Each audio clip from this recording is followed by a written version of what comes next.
tell, do you see the road? I'm out to my soul into the size. Whenever the smoke clear out of my face and my picture perfect, you do it. All of that green together, the truth, yeah. When I tell you the Hello and welcome back to Cypherfics, guys. We are happy to have you back with us today in brand new part 5 of What If Harry Potter Meets the Power Rangers. Make sure to like, share, subscribe and also press the bell icon so that you never miss a great update. Also make sure to check out the wonderful author 10star12 on FANFICTIONnet. Well, let's continue with the story now. Harry felt his consciousness return as it always did when he entered his mindscape. As he floated in the peaceful realm of his mind, he spread his presence out as he was taught, feeling each of the magical shields he had painstakingly erected around his mind in the years he had been practicing occlumency. Noting that each barrier was fully intact as he passed them, Harry reached the outermost one just in time to feel a slight ping with a decidedly artificial feel to it. With a mental sigh, Harry gathered himself together again and grasped the probe that he assumed was from the computer and felt his consciousness get tugged outside of his mind in a way he had never felt before. Harry had tried to learn legilimency once he had gotten the hang of occlumency. Mad-Eye Moody had been of the opinion that it was important for as many people on a single squad as possible to have the skill for interrogation purposes and so had mandated training in at least the basics. Harry, however, had balked at the feeling of leaving his own mind and body behind to explore another's and so had dropped out of the training. It just wasn't for him, he'd said. Now he felt himself reliving the tense, all-consuming sensation of flying outside of one's own physical body multiplied several times over as the probe pulled him along completely outside of his control and presumably toward Zordon's physical presence so he could complete the task set for him. If it hadn't been for the solid presence of the computer's Magi technological probe for Harry to grip, he probably would have lost his mind from the sheer feeling of discomfort and fear he felt as he flew through the emptiness around him. Flying blind through the void, far from the safety and familiarity of his body, was not what Harry Potter considered a good time. Finally, after what felt like hours but was probably only a few minutes, Harry felt something different. Up ahead of him in the direction he was being pulled, he could feel a massive and calming presence. Only when the sensation of movement stopped did Harry register it as the feel of Zordon's massive magical reserves. Harry was well and truly floored by the immensity of the trapped wizard's power. He had thought Zordon was powerful when he was only feeling his projected presence, but if what he felt now was any indication, then Rita may have had no other choice than to imprison him if she ever wanted any chance of winning their war. Though it was possible that Zordon's power had only reached this level through the 10,000 years he had been magically exerting himself while trapped. Giving himself a mental shake, mostly because he currently had no physical body, Harry once more extended his presence into the emptiness around him, hoping to find some hint of the magical energy trail that he was supposed to find while still keeping a hand on the probe so he could find his way back should all else fail. Finally, after a few minutes of searching, Harry felt something different. It was an energy source leading away from Zordon's physical presence that felt more pure than what was emanating from the wizard.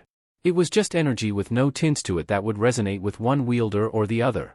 Hoping against hope that this was what he was looking for, Harry pulled his own presence back into a compact form and drifted toward the trail, releasing his hold on the probe as he did so and giving a mental sigh of relief when it remained in the same general location. He approached the energy and tentatively touched it only to feel himself be pulled into and along the trail at a speed much faster than that of the probe. He felt his panic return as he went, flying through the void once more outside his own control and this time without even the life raft of the probe to cling to. And then, just as suddenly, he stopped. And Zordon was there. "Harry?" Zordon asked, his presence as all-consuming as he had ever felt in its purely magical form. "Zordon," Harry sighed in relief. "I was really freaking out there for a second. I wasn't sure where I was going. This whole thing was really poorly planned. None of us even had any idea if it would work right and—" "Harry, calm down please." Zordon's voice cut through Harry's and instilled a sense of peace within the wizard. "What has happened that led you to try and reach me here? Are things so desperate already?" Harry nodded before answering, without a doubt. "The Zords are out of commission and the wand I was able to craft is burnt out. Rita is on the verge of winning and I was only barely able to convince/scare the Rangers into not giving up on the fight entirely. The computer finally managed to establish a connection with you, but you were in a trance and everyone started freaking again. Then the plan was hatched for me to try this. They need your help, Zordon. Heck, I need your help. I don't know what I'm doing around here. I was barely involved in the planning stuff in my own war. I spent more time training than anything else and it was only desperation that led to me even finishing things when I did. Harry's rant was cut off by a massive chuckle that reverberated throughout the area around them as a massive presence entirely made up of pure, untinted energy burst into existence around them. So, this is the little magic user that dropped into the middle of things and disturbed the balance in our dimension. If Harry had been in his physical body, he would have had the wind knocked out of him. This presence was more massively powerful than anything he had ever felt before, and it was only the slight feeling of jovial laughter in its voice that kept Harry from descending into a full panic. Who? What? The laughter rang out again before the presence pulled itself in, now less all-encompassing than it had first been, which made it quite a bit less nerve-wracking for the wizard. I apologize, young one. Usually, by the time a magic user first meets me, they are more used to immersing themselves in the outer edges of my power, and so they don't react as strongly as you did.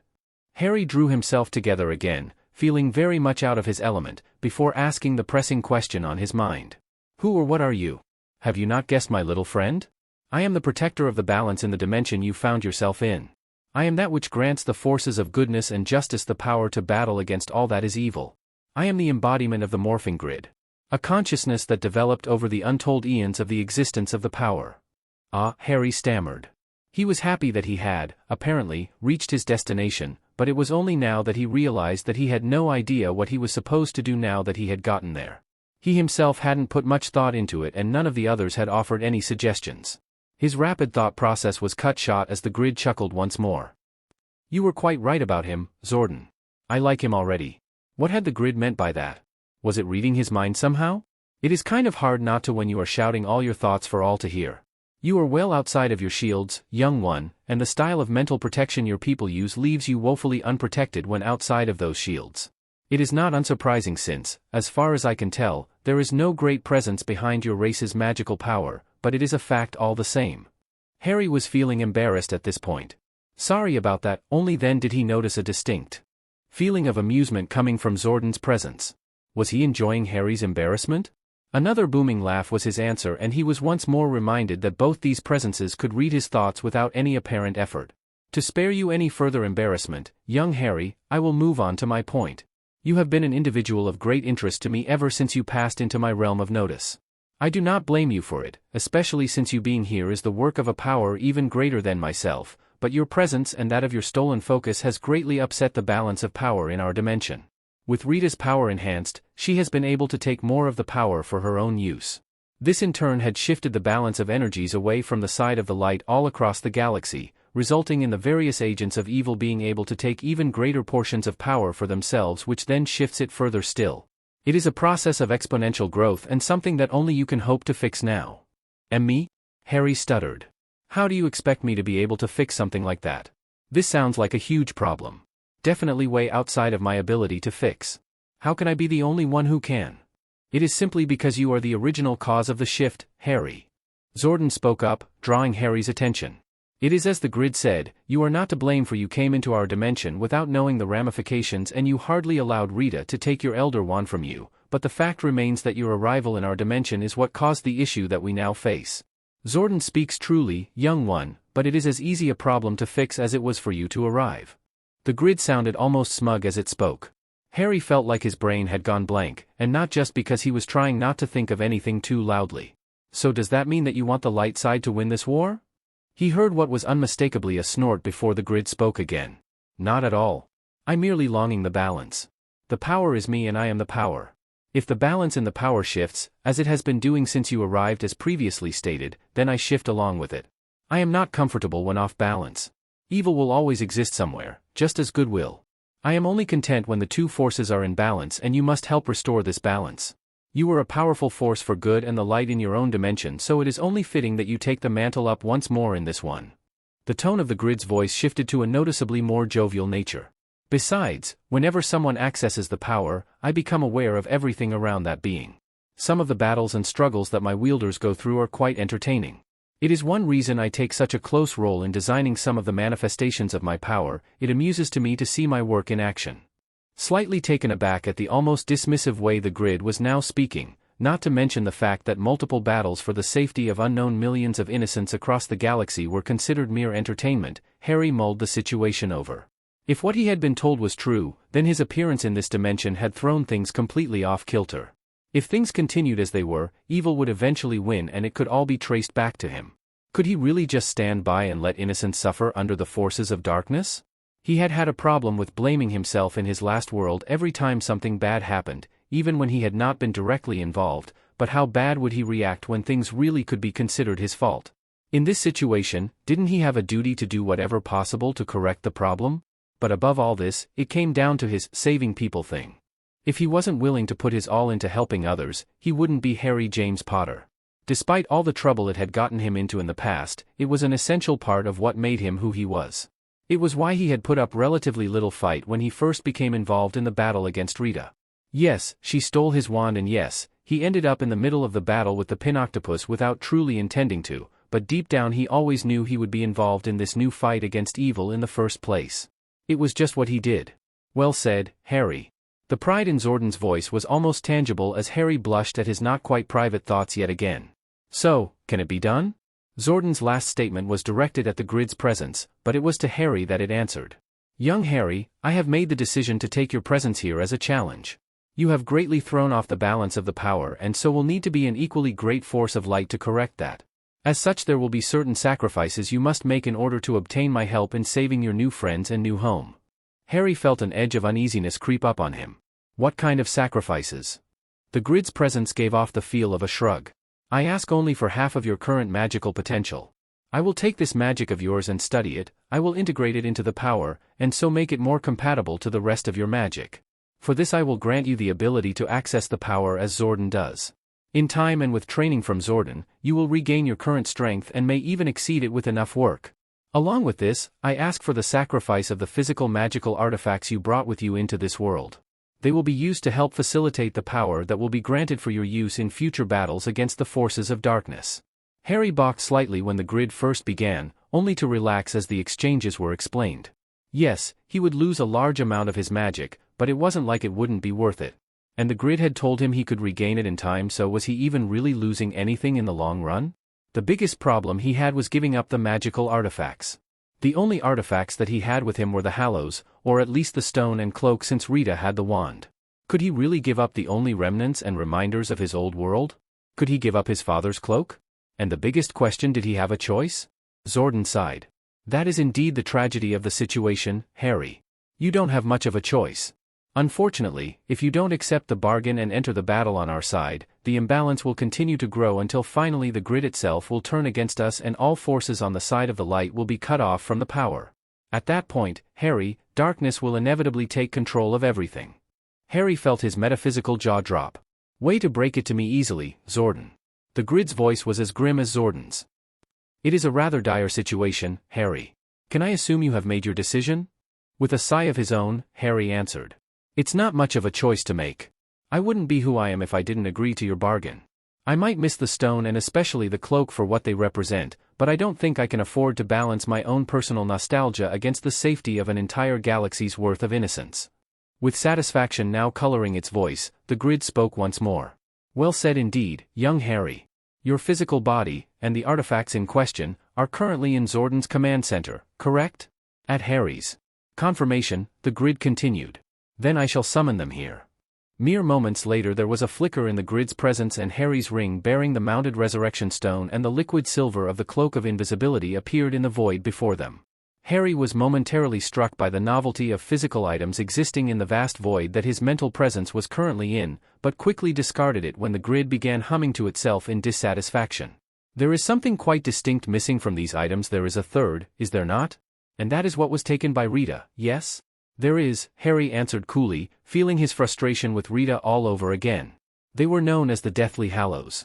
3 artifacts created by death itself and given to 3 wizards in my home dimension.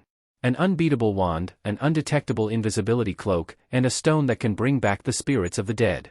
Upon my arrival, Rita detected the wand and she and Golder ambushed me and stole it. That's what set off this whole chain of events. The grid hummed for a moment more. Well, this will never do. We shall need a replacement, I think.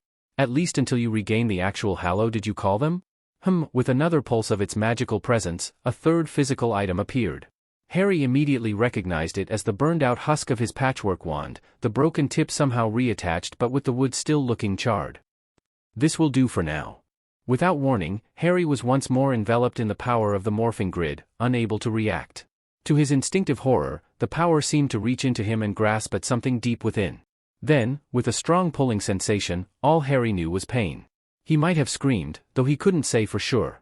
The burning pain engulfed his entire being in a way much greater than the cruciatus curse ever had as the power invading him ripped and tore at the core of his presence.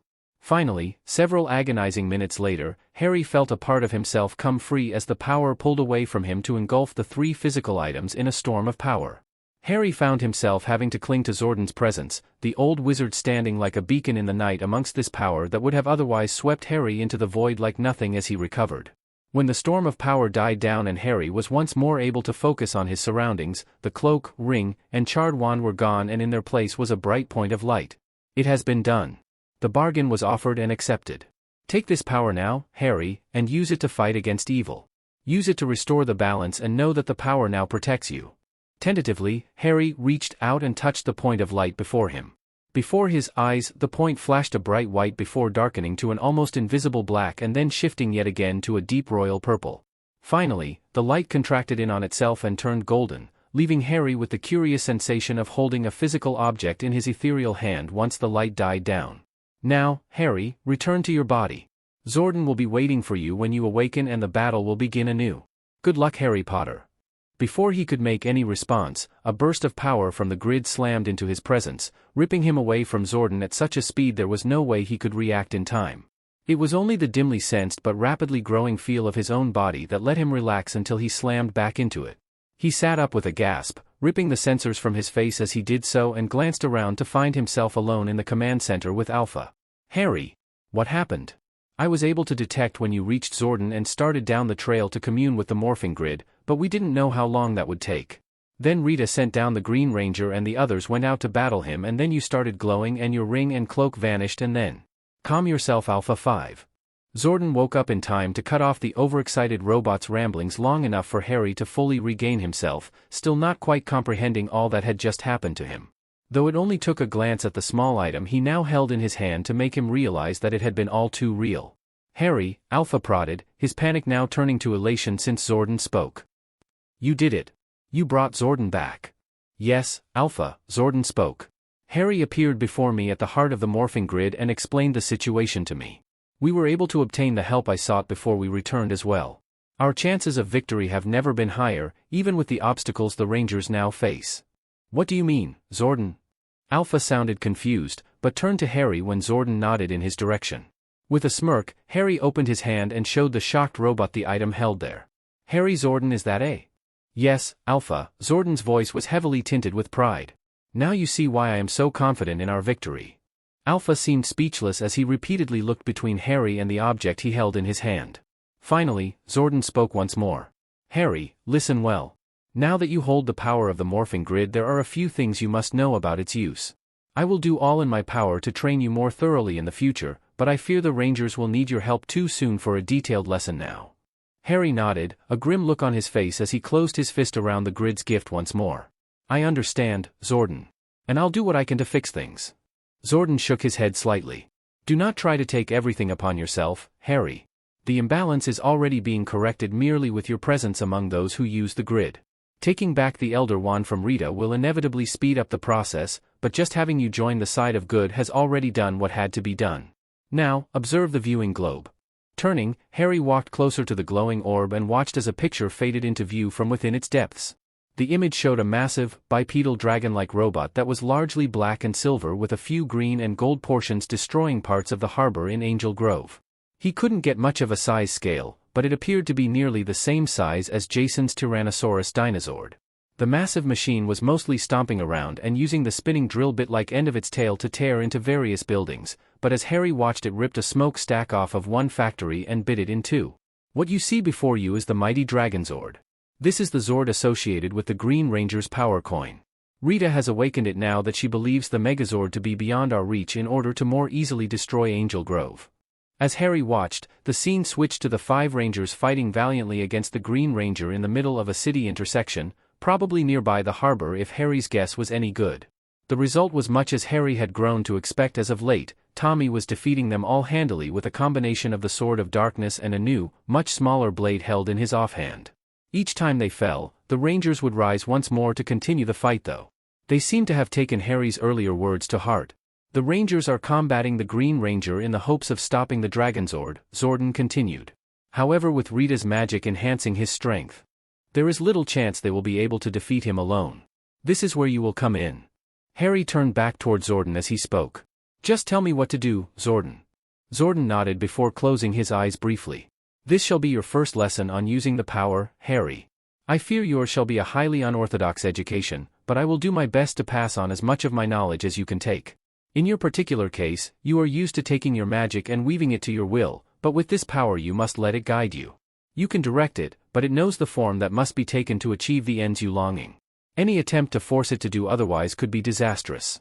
I fear the hardest part for you will be this surrender, as your brand of magic must be commanded and controlled carefully to avoid similar disastrous results. Harry flinched slightly. Giving in to the magic within you and letting it have free rein was generally frowned upon, and the lesson to avoid such was hammered into his head since his first year at Hogwarts. Careful pronunciation, precise wand movements, and strong force of will and concentration were hallmarks of early magic use as he knew it. It was true that parts of the formula could be dropped as one became more adept, but the fact remained that Zordon had a point. This was going to take him once more out of his comfort zone. Until we have time to begin your in-depth lessons, you would probably be better off drawing directly only from your own natural magic while in combat. If you are able to let the power guide and protect you, it will be all to the better, but until you have a better grasp on it, I would not advise actively trying to channel its energy yourself. Harry let off a deep sigh before speaking. All right then. So try and relax and go against every magic lesson I've received to date, and don't try to throw around any grid-powered fireballs just yet. Got it. Zordon chuckled slightly. Indeed. If you look within yourself now, Harry, you should feel a separate energy source near the core of your being. With a deep breath, Harry sank into a partial trance, careful to listen as Zordon spoke, and reached down within himself for his magic. Upon finding his core, Harry first realized that it truly was much smaller than when he had last interacted with it. It made sense since the grid had said it was going to take half of his magic, but it was still rather jarring to see the proof firsthand. Once he had gotten over his shock, it was only a matter of moments before he found the comparatively smaller mode of light that resonated with the pure energy of the morphing grid's power. As you have no doubt guessed, this is the representation of your access to the power. As you practice and use it more, your strength will grow, granting you the ability to draw on more of the power and use it to cast more and more powerful spells, much like exercising increases the size and strength of a muscle. If you are able to pull this power up and surrender yourself to the guidance of the morphing grid, you will be able to use the power you have been given and put a stop to Rita's current plans. Tentatively, Harry reached out and touched the mode of grid energy. Almost immediately he felt his mind overcome with a wash of power, and he instinctively slammed his occlumency shields to full as he panicked. It was a few moments later that he realized that this was exactly the opposite of what he was supposed to be doing, and took a deep, calming breath before tentatively lowering them a crack. It started slowly, just a trickle of warmth wrapping around his mind just inside his occlumency barriers and offering comfort. As he slowly lowered his shields to their previous state, a sense of confidence and peace, as well as a hint of satisfaction that could only have come from the grid consciousness itself, settled into place before fading to a kind of background buzz as he tried to accept the gift he was given. Then, his mind was flooded with information. He knew what he had to do to begin to access his new power. Shaking himself out of his trance, Harry looked back up at Zordon. Why do I get the sinking feeling that I'm going to be waving my arms around like a crazy person and making ridiculous poses like the rest of the Rangers now? The humor in Zordon's voice was unmistakable. Some sacrifices must be made for the safety of the galaxy, Harry. Harry just sighed, his free hand massaging his forehead to ward off the slight headache he felt building. Fine, I don't like it, but it's what has to be done. What's the plan? Zordon nodded in satisfaction, a slight smirk still on his face, before speaking. Alpha, teleport the Rangers to the location where the megazord was buried. Rita will most likely order Tommy to pursue them and send reinforcements to help ensure her victory. Once they have arrived, Harry will teleport to their side so they may begin the counterattack, while you and I see about freeing the megazord from Rita's spell before the Dragonzord is able to catch up. Right. Alpha cheered. It's good to have you back, Zordon. Zordon smiled once more. It is good to be back, Alpha. Now, are you prepared, Harry? Harry firmed himself up and nodded. As I'll ever be, Zordon. Alpha, whenever you're ready. All right, teleporting now. It was to yet another large valley clearing that the Rangers found themselves teleported to, having been abruptly pulled from their battle with the Green Ranger at almost the same instant they were informed that Zordon had returned. They had been overjoyed to hear of their mentor's return, but the emotion was quickly overcome by confusion. Why did Alpha teleport us here? Jason shouted, as he looked around. Zach was quick to follow up as he held one hand to the singed chest of his suit. Yeah, I don't see how getting our butts handed to us outside the city is any different from where we were. Wait, Billy suddenly piped up. Isn't this where Rita trapped the zords? Glancing around, the other rangers quickly realized that their resident genius was indeed correct. Their battle with the giant green had led them out of the shallows off the coast and into the very valley they were now standing in where Rita had blasted the megazord and trapped it underground. If nothing else, the numerous giant footprints from the megazord gave it away. Any further contemplation on their parts was interrupted as a crack split the air as a bolt of lightning arced across the sky briefly before raking across the ground, leaving a horde of putties behind in its wake. Another flash, this time 3 points of yellow light, flared into existence just in front of the horde before quickly fading to reveal Golder, Scorpina, and the Green Ranger. The fact that Scorpina was still in her scorpion monster form led the Rangers to believe that Harry's theory about his spell outlasting Rita's could be right. You won't be getting away that easily, Power Rangers. Tommy's voice shouted across the 30 or so feet between the two groups. You will be destroyed this day, all for the glory of Empress Rita. Oh great, Kimberly taking a shaky fighting stance alongside her teammates. Just what we needed, more bad guys. I hope Zordon sent us here for a reason, Trini near growled as she glared at Rita's forces behind her helmet. Because this is starting to look really bad. We were having enough trouble just facing Tommy. A crack split the air once more, though this time it was the familiar crack of apparition as Harry appeared. Just in front of the Rangers dressed in his conjured black cloak once again, though with the hood down this time. Come on now, guys. Give the old guy a little credit. Of course there's a plan here. The group's shout of, Harry, only barely surpassed Golder's furious roar from across the clearing and only because of Harry's proximity. Maggling, the simian roared in fury, only Scorpina's claw hand clamped around his arm stopped him from charging in a blind rage. You dare show yourself after what you've done to me. What you did to Scorpina. I will take great pleasure in destroying you personally. Harry barely turned toward Rita's forces before calling back. I believe I've said it before, Golder, greater men than you have threatened me like that, and I'm still here. And how do you intend to fight against our army?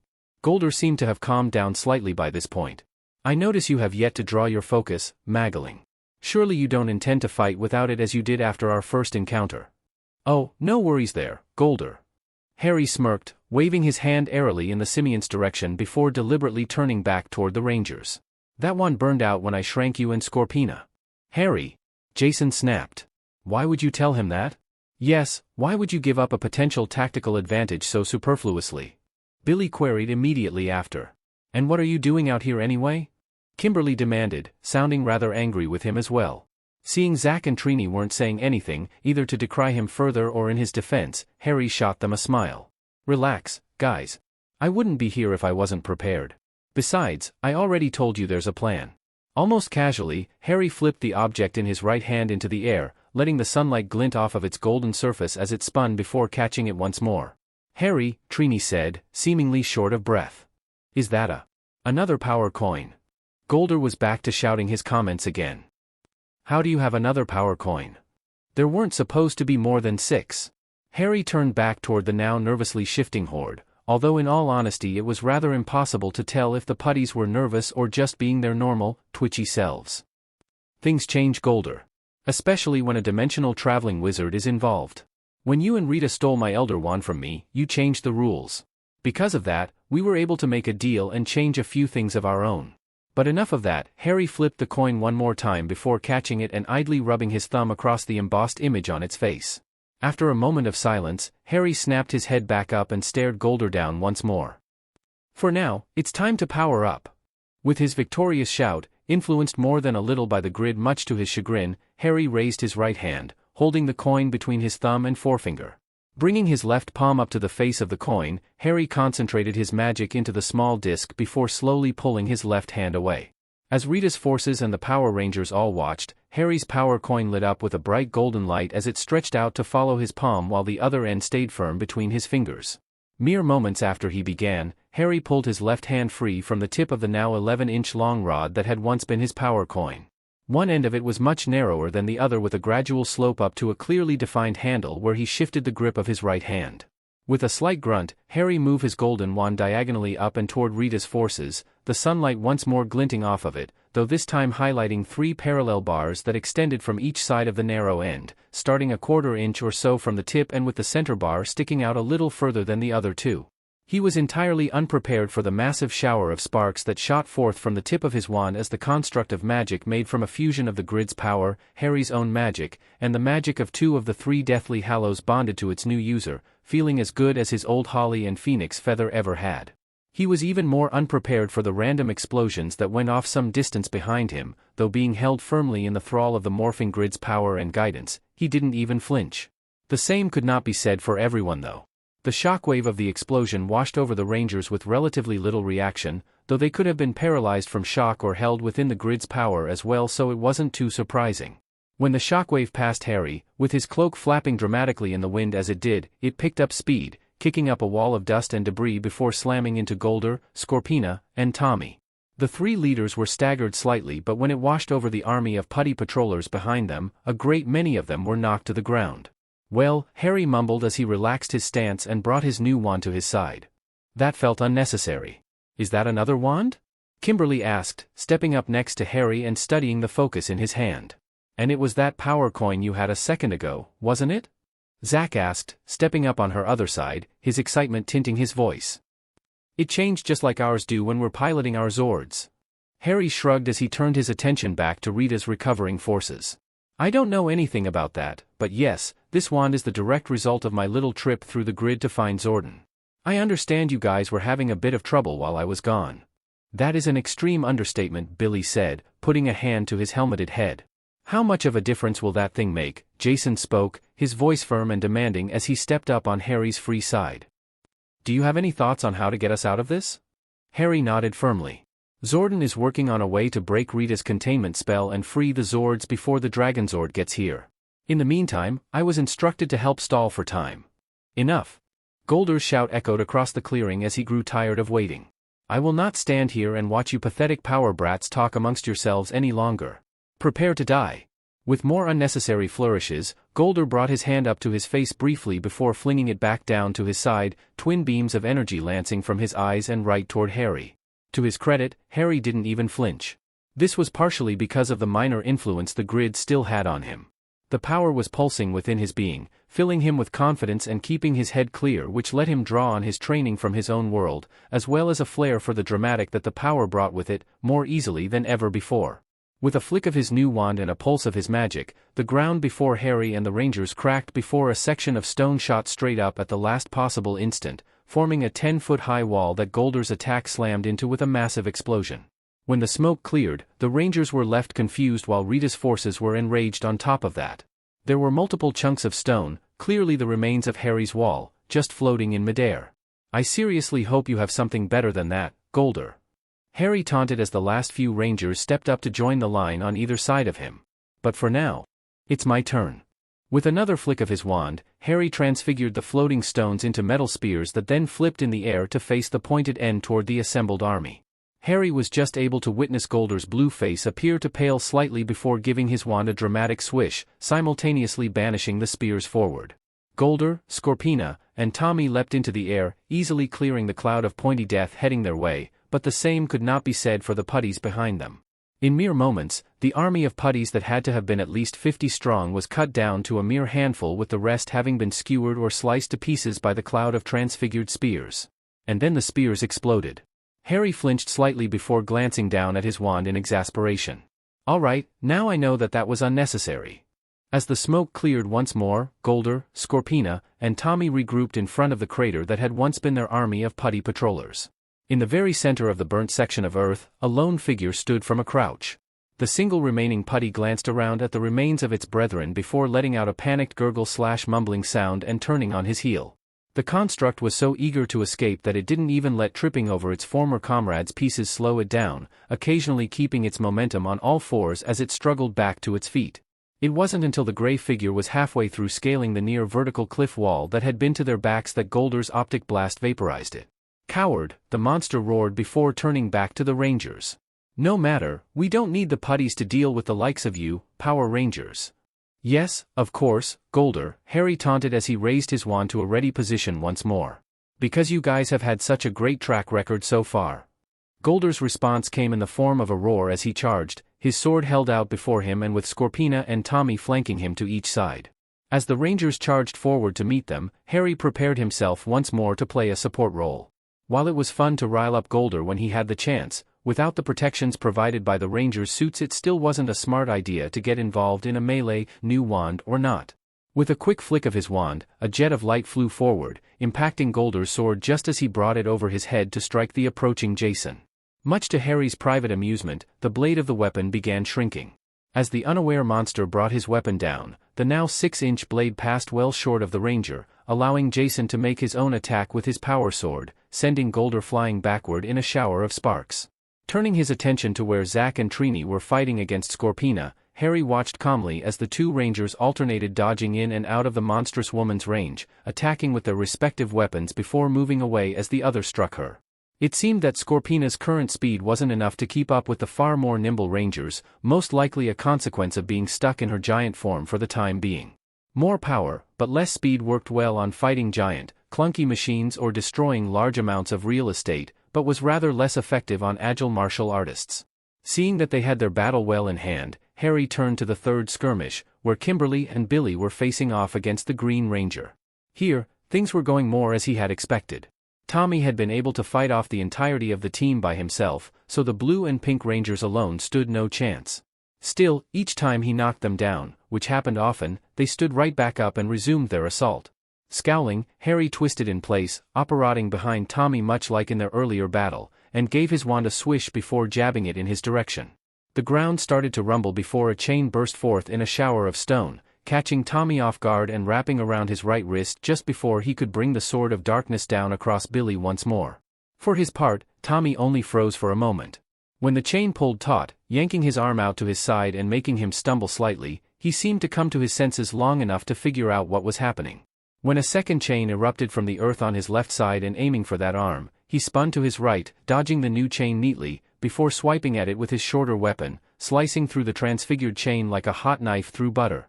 As that chain broke apart, Tommy let out a shout of exertion as he brought his weapon down across the other chain, destroying it just as easily and freeing himself just in time to roll out of the way of a few blasts from Billy and Kimberly's blade blasters.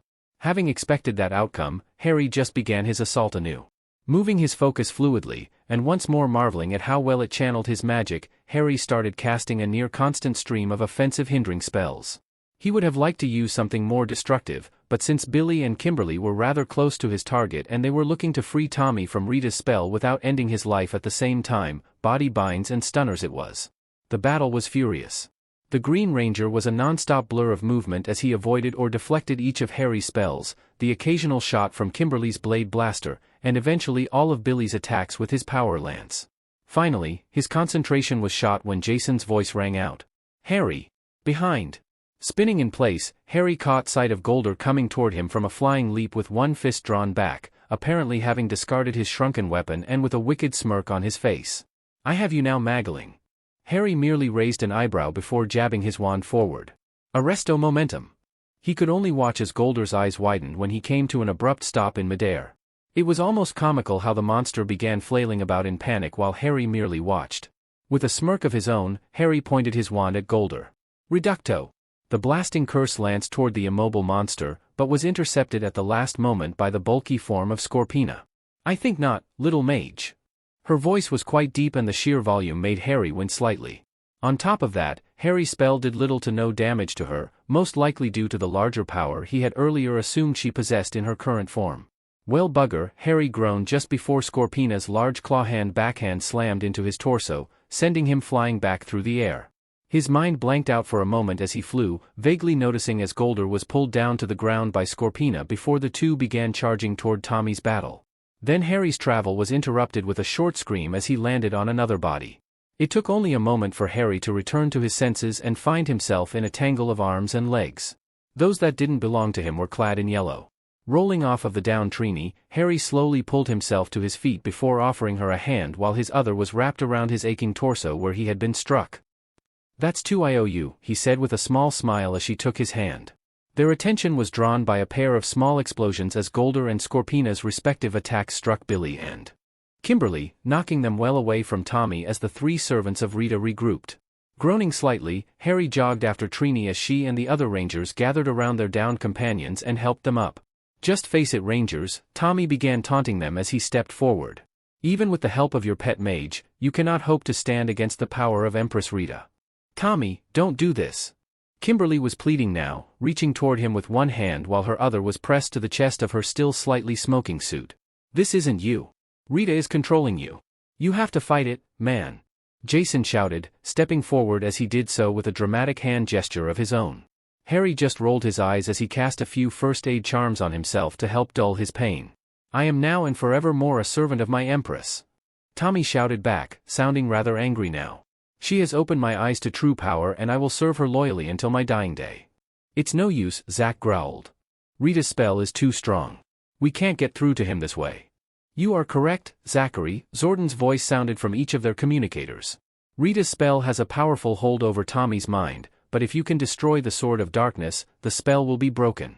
The Ranger's elation at finally having an answer, the difficulty of obtaining that answer momentarily ignored, was interrupted by another furious shout from Golder. Zordon. He's back?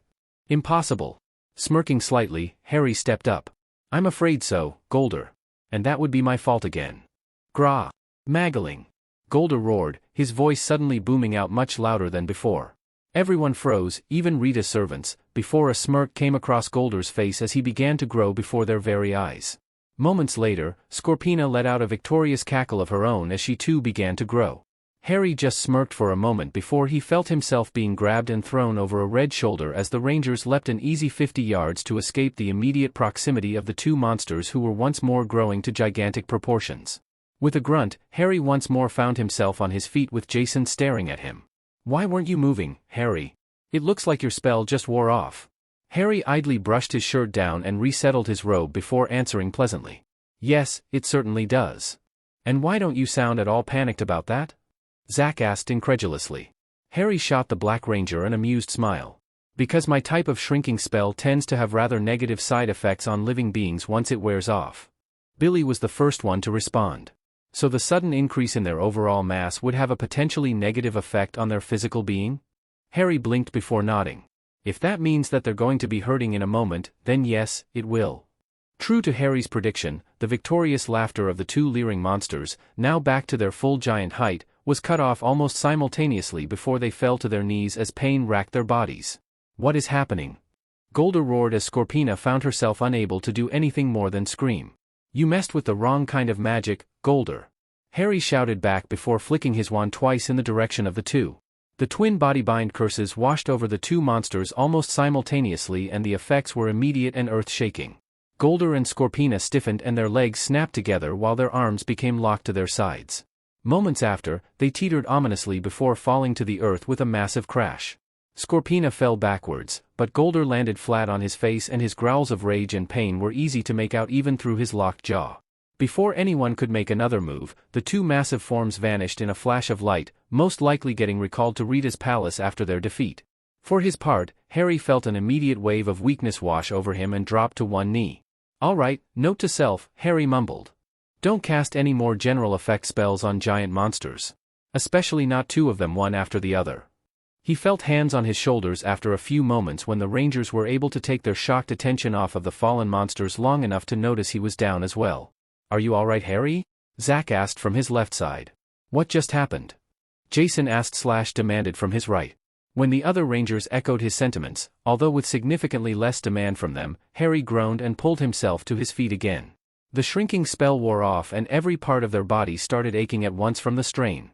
Then I hit them with a bodybind curse, which was probably not a good idea as it took way more magic than I thought it would. So did you overexert yourself like when you shrank them? Kimberly asked, once more concerned. Harry shook his head. I'm still conscious, aren't I? Besides, I wasn't fighting against one of Rita's spells this time and the body bind is a much simpler spell so it didn't take as much magic as that particular shrinking spell. It actually probably wouldn't have worked if they hadn't been in so much pain already. No, I just used too much magic in one go. Any further questioning or explaining was cut short when Tommy landed 20 or so feet from them.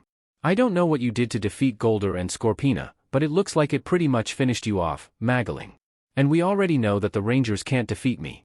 This battle is already over. With another groan, Harry straightened himself and shook off Zach's supporting hands. He couldn't afford to show weakness now. With an internal glance, Harry winced at the state of his magical reserves. After his initial barrage of spells and the 2 full body binds, he was down to around a quarter of his total magic, an eighth of what he used to have. Certainly not the most ideal situation to go into a fight against the Green Ranger with, but he would have to work with it as best he could. Then, the ground began shaking. With a growing feeling of dread, Harry looked around wildly with the Rangers only for Billy to cry out and point off to their right, back toward the city. It was a wide-eyed Harry who saw the Dragonzord stomping its way toward them. "Oh no!" Trini shouted out. "It's the Dragonzord!" "SHT!" Jason growled, his fist once more clenched in anger. "Harry, I don't suppose you have any ideas here, do you?" Harry frowned slightly. "Maybe, but I don't know how." Harry was cut off by Tommy's faux villainous laughter. "And now my Dragonzord has arrived. You are through, Power Rangers." "Harry?" Kimberly asked, sending a wary and saddened glance toward Tommy. "You said you might have a plan." "Yeah, but I don't." Harry was once more cut off, but this time by Zordon's voice coming from his communicator. "Harry. We are ready, but I will need some additional help on your end." Harry's eyes widened before he lifted his communicator. "I don't know how much help I'll be, Zordon. I pretty much wiped myself out taking down Golder and Scorpina.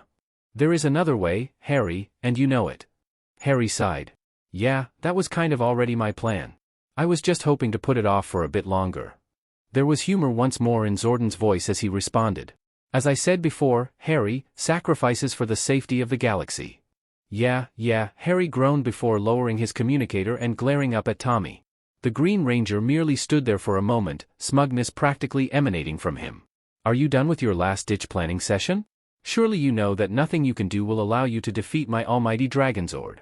Tommy's comment was echoed by the massive machine that had just stepped fully into the valley, although still quite some distance away, as it let out a mechanical roar that sent a chill down Harry's spine.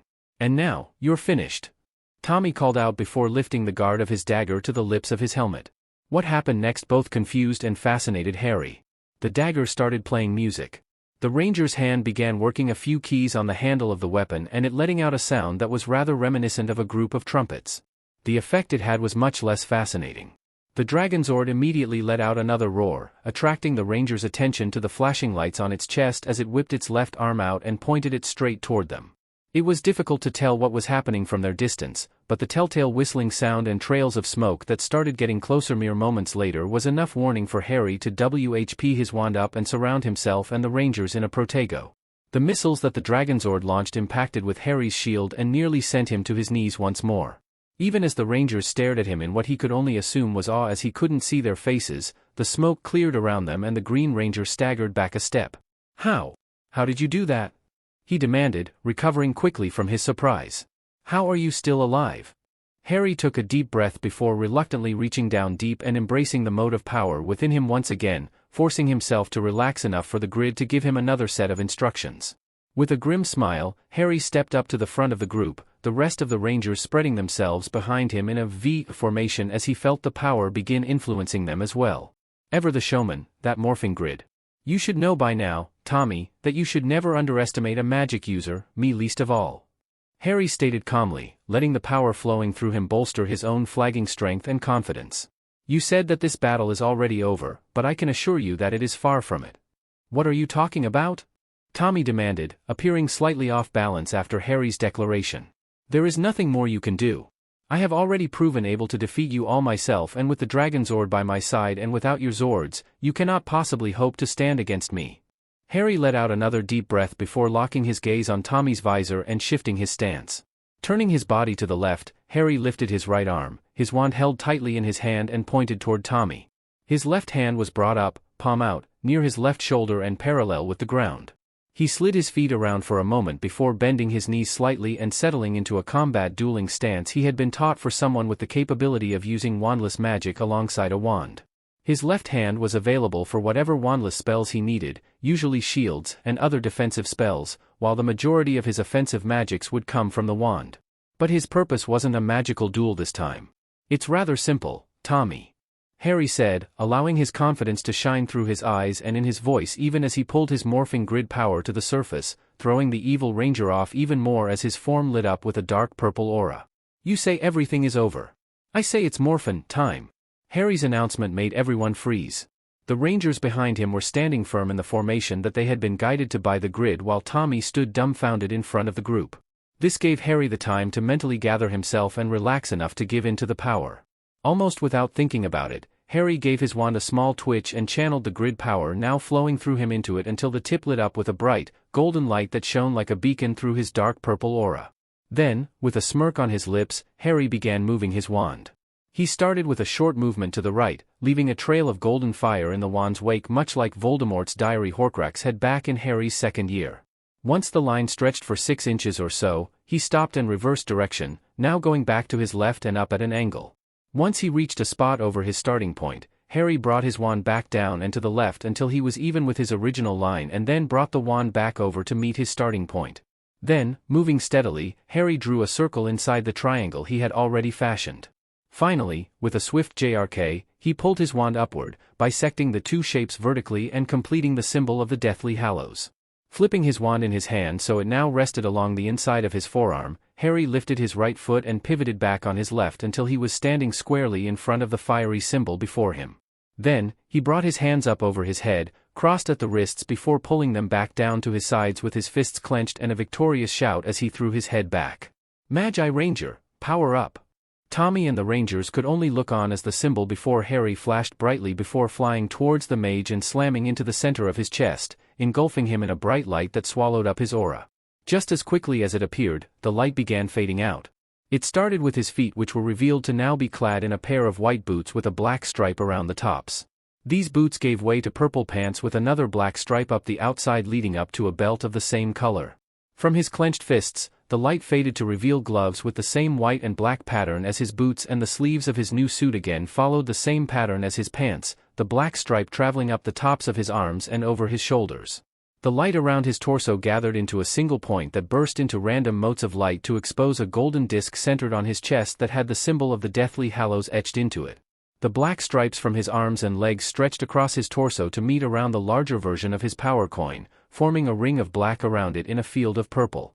Finally, Harry brought his head back down, sending a confident look toward Tommy before a purple helmet formed over his face, showing the same stylized mouth as the other ranger helmets with a simple horizontal black oval as a visor. In yet another burst of light, a silvery white cloak formed around his shoulders, looking more like a long, open vest that reached just below his knees in the back with a short collar and the Deathly Hallows symbol stitched onto the back in black.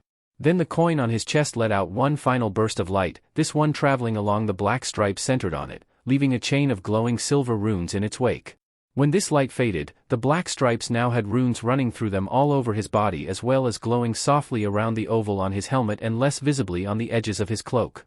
Then Harry felt the grid take full control of his body and mentally cringed.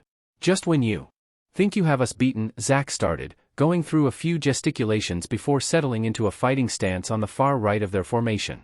That's when we'll come back hitting you twice as hard. Billy continued from Harry's far left, making his own moves before taking a stance. The forces of darkness will never beat those of the light. Trini said from next to Zack, going through her motions. No matter what Rita tries, we will always prevail in the end. Kimberly said, mirroring Trini from her spot next to Harry. So if you think we're just going to sit back and let you win, Jason shouted from Harry's immediate right, taking a fighting stance with his back to Harry. Then Harry felt himself start to move and speak, much to his own growing internal horror. Then you have another thing coming. Harry felt himself move to mirror Jason, standing near back to back with the Red Ranger and staring at Tommy from beneath his helmet. Because we're the Power Rangers. The last was shouted by all 6 at once and was immediately followed by a massive explosion behind them that managed to shock Tommy into stumbling backward. The grid's total control left him in a rush, leaving Harry feeling rather like a puppet with his strings cut. The other Rangers apparently didn't feel anything of the sort as Jason quickly sprang toward the slightly off-balance Green Ranger. Let's do it, guys! With a simultaneous cry of, right, the other 4 Rangers dashed off after their crimson-clad leader, leaving Harry to straighten himself slowly. Glancing down at his gloved hands and taking a moment to look over his now spandex-clad body, Harry shook his head slightly and gave off a self-depreciating laugh. I have no idea what I'm doing. You will be fine, Harry. Zordon's voice emanated from his left wrist where his communicator still rested beneath his new suit. When the time comes for you to fully do battle, I know you will make us all proud. You make it sound like I'm not supposed to be helping the other rangers with Tommy, Harry said slowly, internally thankful that he wouldn't be charging in like the others did. So what's the plan? For now, Harry, you lack the proper training to be of any real help to the others. Even with the morphing grid helping guide you in battle, without any real martial arts experience you would be more of a hindrance to the others against the Green Ranger. Zordon's voice was calm and matter-of-fact even as he neatly poked a hole in whatever ego Harry had been able to form. Your time would be better served playing to your strengths. I need you to go to the spot where Rita trapped the megazord and help me to free it before Tommy can call the dragonzord into battle. If we are not quick enough, the other rangers won't stand a chance. Feeling like he was on more familiar turf, Harry gave a firm nod. All right, Zordon, just point me in the right direction and I'll do what I can. The focal point of Rita's containment spell is 75 yards to your left.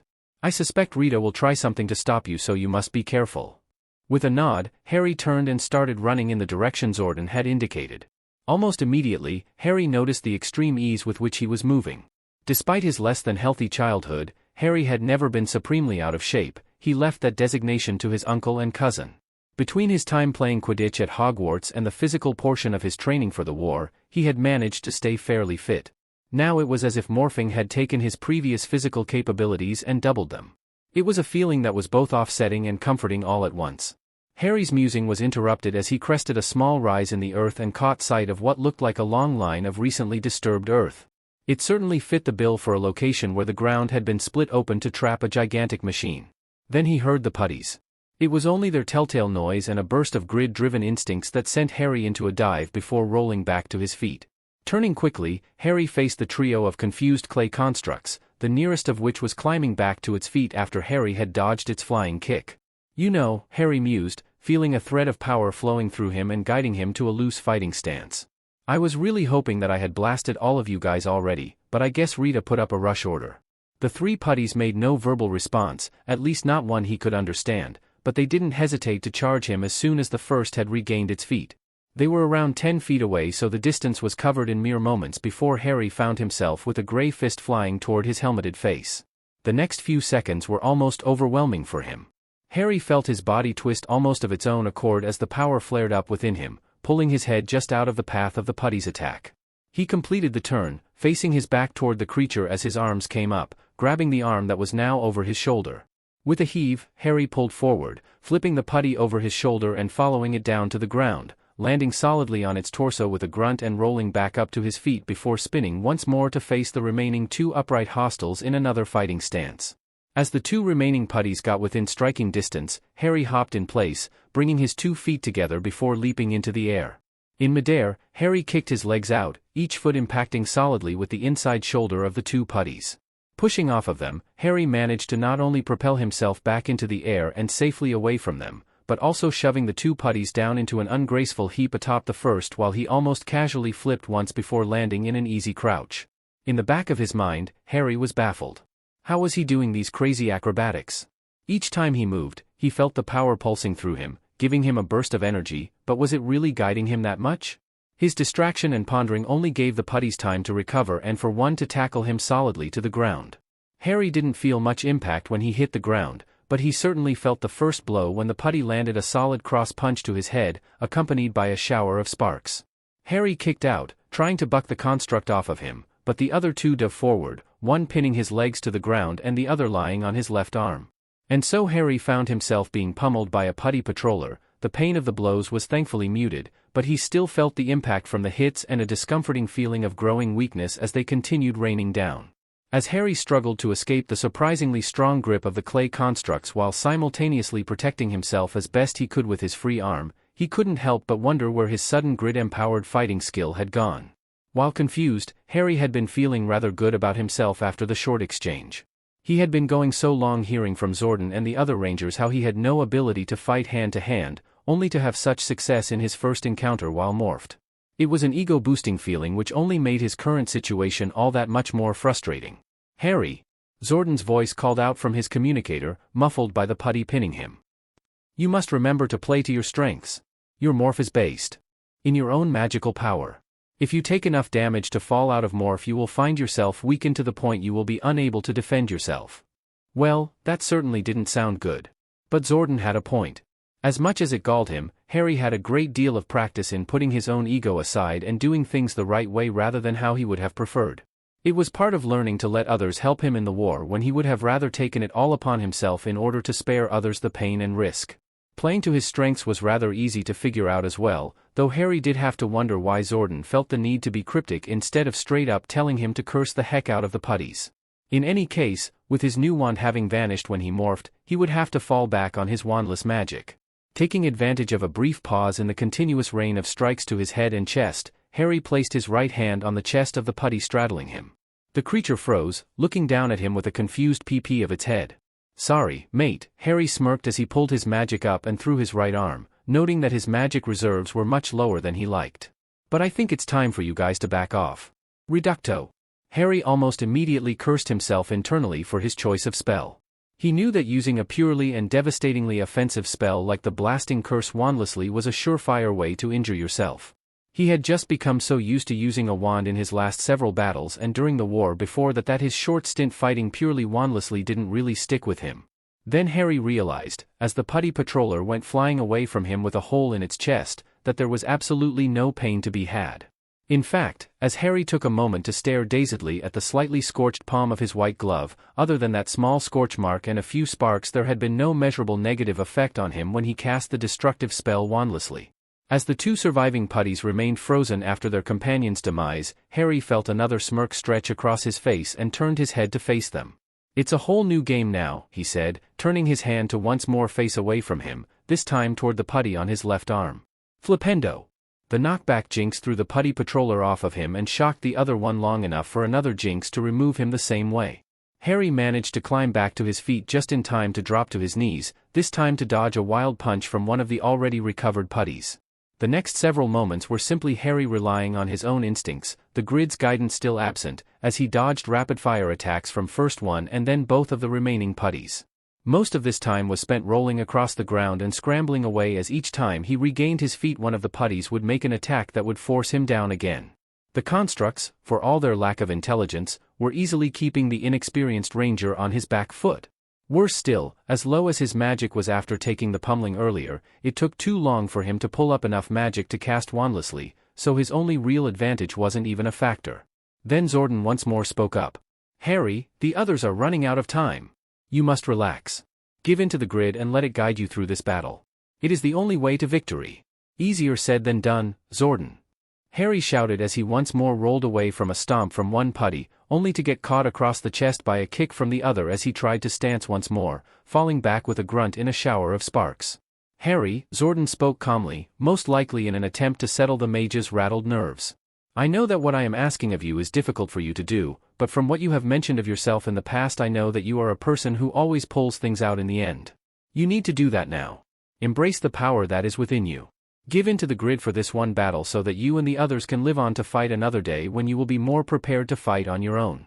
Our sensors in the command center are telling us that your magic is frighteningly low now. And if this keeps up, the others will surely fall as well." Harry grit his teeth as he climbed to his feet again. The putties had paused in their assault and were standing together a short distance away, making jerking feints in his direction as they glared at him. Then Harry felt the power building in the back of his mind and pressing on his occlumency shields as he heard Zordon speak once more. "Please Harry, trust in the power and trust that it will not harm you. The battle you are involved in now is very different than any you have ever fought in your life. This power you have been granted is equally different to anything you have used before. I know that the new can be frightening and using the power goes against everything you were taught about magic in your world, but you must trust me. This is your first practical lesson in using the grid's power. Relax and let it flow through you. This is truly the only way you will be able to use this power until you gain your own grasp of it and its capabilities. If you overthink, you will fail." Harry blinked. It was odd to hear someone speak of something as esoteric as a source of magic in such a way, but Zordon had a point. The grid was much different than his own magic. The thought of someone at Hogwarts using magic to create anything like the Ranger's powers and Zords was so absurd as to be nearly laughable. It was time to face facts. Zordon was right and nothing he knew of magic would help him here. Snapping back to reality, Harry saw the two putties exchange a glance before looking back toward him and moving to each side. It would appear that their taunting was done and they were preparing to attack once more, this time from either side.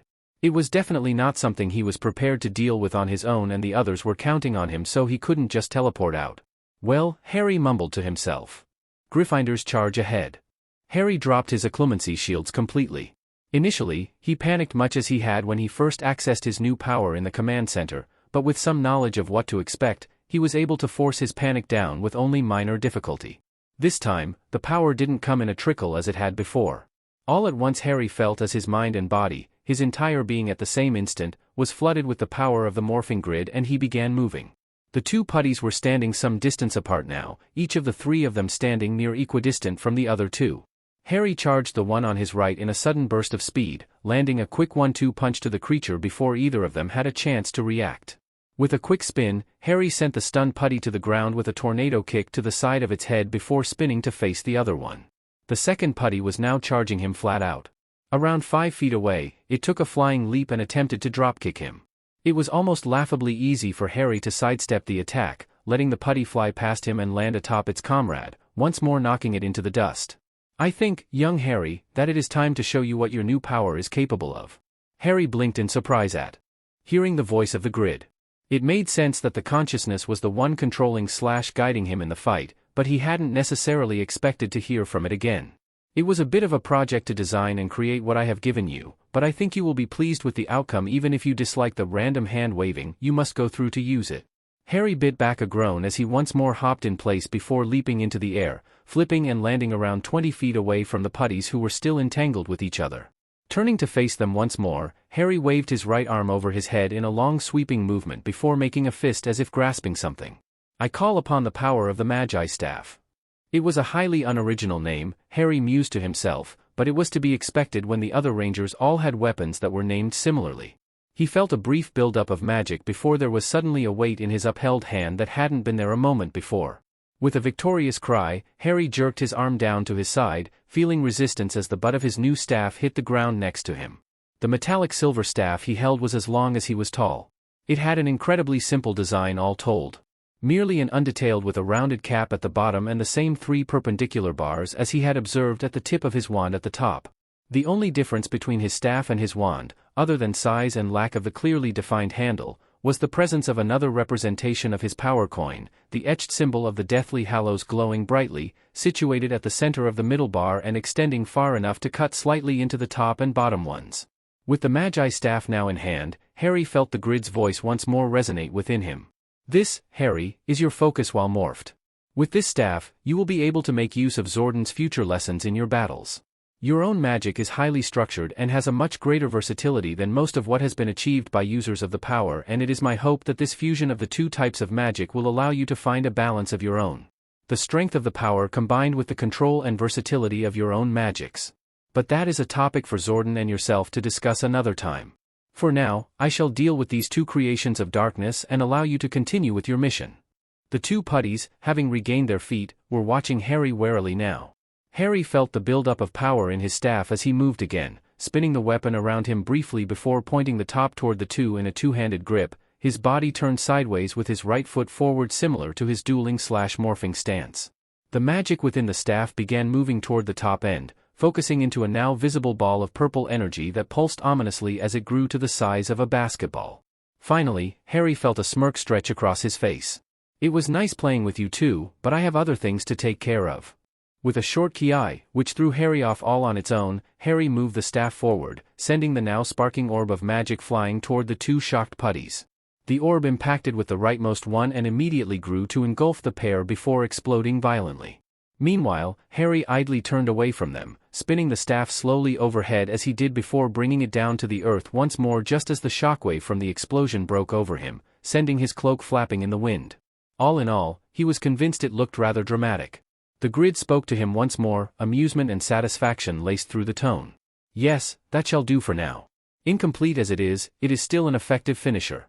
Farewell for now, young Harry, and remember, the power protects you now, but you must learn to let it. If you can manage that, then I know that the balance is in good hands. Harry felt the presence of the grid fade from his consciousness. Not enough that he would be completely without guidance if he absolutely needed it, but not so much that he would be completely taken over without warning. Then Harry felt the near-complete lethargy that only affected one whose magic was at drastically low levels. It seemed as though the grid had used more of Harry's own magic while finishing off those putties than Harry would have liked. As it was, he would be lucky to get off a few offensive spells without collapsing again, much less free the other Rangers' zords. With an internal shrug and a prayer that Zordon had a plan, Harry turned and walked once more to the site of the Megazord's imprisonment, leaning more than a little bit on the Magi staff. Well, he mused aloud as he looked upon the long stretch of disturbed earth before him. It is certainly a large bit of upturned dirt. With a sigh, Harry activated his communicator. A bit of help would be appreciated, Zordon. As I'm sure you already know, I am almost completely on empty here. How am I supposed to free the Zords myself? Zordon responded immediately, his urgency apparent. You will have to once more cede control of yourself, Harry. This time to my own influence. After that battle, your own power is not great enough to free the Zords alone, so I shall guide you and supply my own energies to help break through Rita's spell. Harry sighed as he idly tapped the butt of his staff in the somewhat loose dirt before him. Great, well, guide away. Relax, Harry. Zordon answered, once more with humor in his voice. And remember, half of using the grid's power is showmanship at times. Harry felt a foreign presence once more manifest itself in his consciousness, though this time he recognized the now familiar feel of Zordon and gave way almost immediately. Somehow, in the back of his mind he almost felt Moody chastising him for ceding control of himself so easily, but with his magic as low as it was, Harry doubted he could have resisted even if he had wanted to. His body once more moving on autopilot, Harry spun the Magi staff around him a few times, passing it from one hand to the other as the power's magical energies lit up the area around him. Finally, he brought the staff over his head and slammed the bottom end into the loose earth before him with a savage shout, releasing all the morphing grid energies he and Zordon, mostly Zordon, had built up at once. Zordon once more relinquished control of Harry's body and the mage almost immediately slumped. Only his tight grip on his staff kept him upright, though even that was a close thing and only possibly because it seemed to be anchored into the ground by the magic it had just channeled. Oh dear Merlin, Harry panted. Reaching down within himself, Harry found the source of his problem. On top of his already low magical reserves, the mode of light that represented his access to the power was nearly gone as well. And with the way he was feeling, all the acrobatics and heavy casting had him practically running on empty physically as well, despite morphing having improved his physical ability. Then the ground started to shake. As Harry watched, honestly more focused on remaining upright than the spectacle before him, as the ground split open. As the split grew wider, Harry watched with idle interest as several chunks of stone broke loose and fell down the growing crevasse. It wasn't until one stone hit something and let off a loud, metallic clang that Harry realized that the Megazord was rising up from the depths before him. Well done, Harry. Well done. Zordon's voice was laced with pride and satisfaction, along with no small amount of exhaustion himself, as it emanated from Harry's communicator. Harry didn't even bother to respond as he watched the towering machine float a few feet over the ground as the earth once more closed up under it before gently floating back down, making a small quake when it settled. With the Megazord now freed and the split earth whole again, the Magi staff was released from the grip of the spell. With the staff now loose, Harry fell to the ground, his legs too weak to hold him upright without the staff's solid support. It was an altogether uncomfortable feeling for Harry. He didn't feel tired, just too weak to do anything. Perhaps this was what Zordon had meant about him being unable to defend himself if he fell out of morph from taking too much damage. If his suit drew on his own power to protect him, taking a lot of damage would reduce his magic to levels similar to what he was feeling now. He certainly doubted he would be able to defend himself at this point, but at least he had the suit to prevent serious damage for at least a little while. Though if he was honest, it was rather difficult to imagine feeling weaker than he was now, but what else could happen should he fall out of morph? Harry perked up slightly when he heard the echoing sound of trumpet-like music coming from the direction where the other Rangers had been fighting Tommy. The tune was different than the first one he had heard, but the following mechanical roar from the previously idle Dragonzord showed that it had a similar effect. I have called the other Rangers to the Megazord, Harry. Zordon said after a moment. While working together, the power of the Dinozords is much greater than that of the Dragonzord alone, and without his Dragonzord, Tommy will be unable to stand against the others. You will be teleported back to the command center immediately to rest and recover. Well done, Harry. Harry caught sight of 5 streaks of light arcing up from the ground and into the Megazord next to him before he was engulfed in a deep purple aura that pulled him off the ground and away from the battle in an instant. After returning to the command center, Harry almost immediately demorphed. The ensuing weakness he felt caused him to stumble into one of the consoles, only staying upright through its solid support. Upon Zordon's suggestion, Alpha brought out the chair from Harry's room, allowing the mage to idly handle his new wand/morpher while he sat and watched on the viewing globe as the Rangers absolutely demolished the Dragonzord with the help of their megazord. Once it was down, Jason managed to overwhelm Tommy in one-on-one combat and used his blade blaster to destroy the Sword of Darkness, which Rita had tied her hypnotism spell into, thus freeing Tommy from her control. At first Harry had been rather confused. How had Jason been able to take down the Green Ranger on his own when the entire team had failed before? The way Zordon explained it, the Dragonzord was both the greatest strength and greatest weakness of the Green Power Coin. Having a Zord of such great power, nearly on par with the strength of the Megazord, aligned with just one Ranger meant that it took more power from that Ranger to call it into battle. By summoning the Dragonzord, Tommy had invested a portion of his own strength into it. As long as the Zord was around he felt no different, but with the machine down for the count, Tommy's own strength was very much reduced. Rita undoubtedly knew of this weakness and so had held back, using the Zord to help speed her conquest once its only real competition was taken out of the running. With the return of Zordon and Harry's help, they were able to call the Megazord back into play and thereby thwart Rita's scheme. It brought Harry no little satisfaction knowing that he was rather central to this thwarting. Call him petty, but that woman had caused him no end of grief since he arrived in this dimension, so making such a heavy blow to her forces, one that was arguably enabled by him more than the Rangers, just made him feel good. Once Tommy had been freed from Rita's spell and the other Rangers gathered and demorphed themselves, Harry was forced to endure a more than slightly cheesy scene of reconciliation and forgiveness.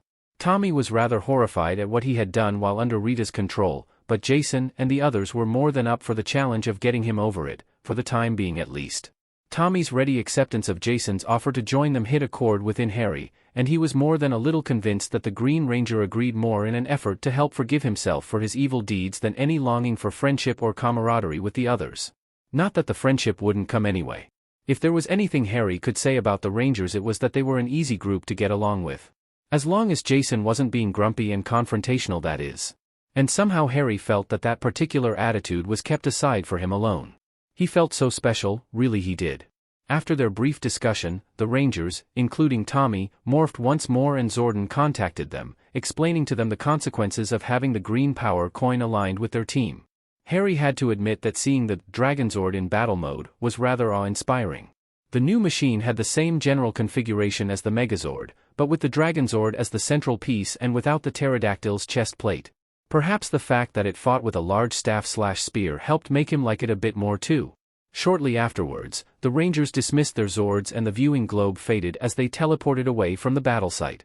Mere moments later, 5 columns of light flew down from the ceiling of the command center and faded to reveal all but Billy facing toward Zordon a few feet away from where Harry was sitting.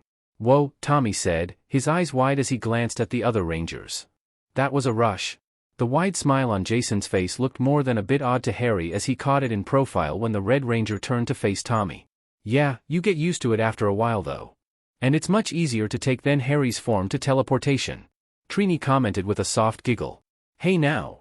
Harry interjected from his seat, still not feeling up to giving standing a try, though he knew it wouldn't be much longer as his magic was already returning to him and bringing his physical strength back with it. It seemed there were some unexpected benefits from linking up with the grid as he had, and if they were all along the same lines as this faster magical recovery rate then he was all for it. "I've told you a few times already, operating is something that takes some getting used to and the first time is always the worst." Trini spun to face him, the happiness and relief she was feeling at the apparent end of the entire Evil Ranger ordeal clearly written on her face. "And if your people were willing to develop a method of magical travel that felt like that does and keep doing it enough to find out that it got better with time, then I have to say that I doubt your sanity." Harry opened his mouth to refute her comments before his mind jumped to the image of Dumbledore, ever the wise wizard but definitely more than a little unhinged. Nodding his head in acknowledgement to her point, Harry laughed. Lightly. "Touché." Everyone joined them in their merriment and laughter, the relief breaking over them all at once and leading to the near hysterical enjoyment of just being alive still and letting the stress roll off of them for a time. It took a bit before the laughter died down, but when it did, Harry found a solemn-looking Tommy standing in front of him. "Hey," the Green Ranger started haltingly. "I just wanted to apologize. I did a lot of bad stuff to the Rangers, but I came the closest to killing you more than once. I know that I was under Rita's control, but I was still aware of what was going on at the very back of my mind. I'm sorry." Harry grunted as he forced himself to his feet. His knees almost gave out on him, but he quickly regained his balance and placed his left hand on Tommy's shoulder. It's like you said, Tommy, you were under Rita's control. You know that none of us will hold anything you did during that time against you, but me most of all. I'm no stranger to mind control magics, and I've known a fair few people, friends and otherwise, who have been held under similar spells to what was used on you. You'll find no hate coming from me. Tommy's smile started haltingly as Harry spoke but quickly grew. Thanks, man. I promise I'll make it up to you. He turned to face the other four in the room. All of you. I promise. The potentially touching moment was interrupted as Billy's signature blue teleportation light finally flew down to join the others in the command center. When it faded to reveal the introverted ranger, he blushed brightly at seeing everyone's attention directed at him. Billy stammered for a moment before facing Harry. Would you mind if I used your desk for a bit, Harry? I have a project I need to complete and none of the consoles here have enough surface area for me to properly arrange my workspace. He idly held up the items he held, a small toolbox and a smaller wooden box, apparently the reason he had gotten back later than the others. Harry collapsed back into his chair with a huff. He still wasn't quite ready to stand constantly just yet, and shot Billy a smile. Sure, go ahead. Though there isn't a chair in there right now. Billy nodded. That's fine. It shouldn't take more than a few minutes to complete. With that he turned and quickly made his way into Harry's small room, idly shutting the door behind him. Silence consumed the command center for a few moments before Jason perked up slightly and turned to face Zordon. We missed you, Zordon, it's good to see you back. Almost as one, the other rangers spun around to face the old wizard. Zack stepped up to Jason's side and clapped a hand onto his shoulder. Yeah, morale was pretty low around here without you. Zordon smiled as he spoke. The fact remains that even as you faced your greatest danger, with all the odds stacked against you, you carried on like true heroes and persevered. I couldn't be more proud of you for that fact alone. Trini walked over to Alpha, who had been silently working at a computer station the entire time, and turned him to face Zordon. You can thank Alpha for a lot of that. He kept us going even when things were at their worst. The robot saucer head tilted down as he let out a shy-sounding, seriously, if Harry hadn't known he was a robot, he would have doubted with all the emotion the thing was showing. Alpha, Zordon continued, his pride clear in his voice. You displayed exemplary leadership capabilities in my absence. Without you, it is possible that the battle could have been lost. You have my thanks, and the thanks of all those who may have been enslaved by the forces of evil. As Zordon closed his eyes and bowed his head, Alpha seemed almost overcome with awkwardness, stammering for several moments before turning and walking slowly to another computer station while Harry and the others chuckled good-naturedly. Tommy, Zordon turned his attention to the still subdued teen, calling him up to the front of the group before he continued. You suffered greatly during your time under Rita's control, but you have come out of it as well as can be expected. There may be mental or emotional scars still to deal with in your future, but those here with you in the command center can all be relied on to help you through it. As Jason indicated, you are one of us now. You are a Power Ranger and all here will be willing to help you if you only ask. We would have done this whether you had decided to join us or not, but you do us a great honor in your willingness to join our fight. Tommy looked thoughtful for a moment before giving Zordon a solemn nod. No matter what you guys have all said so far, I know what I did. Under Rita's control or not, I have to do what I can to make up for it. I will fight alongside you to protect Angel Grove and all of Earth from Rita's plots.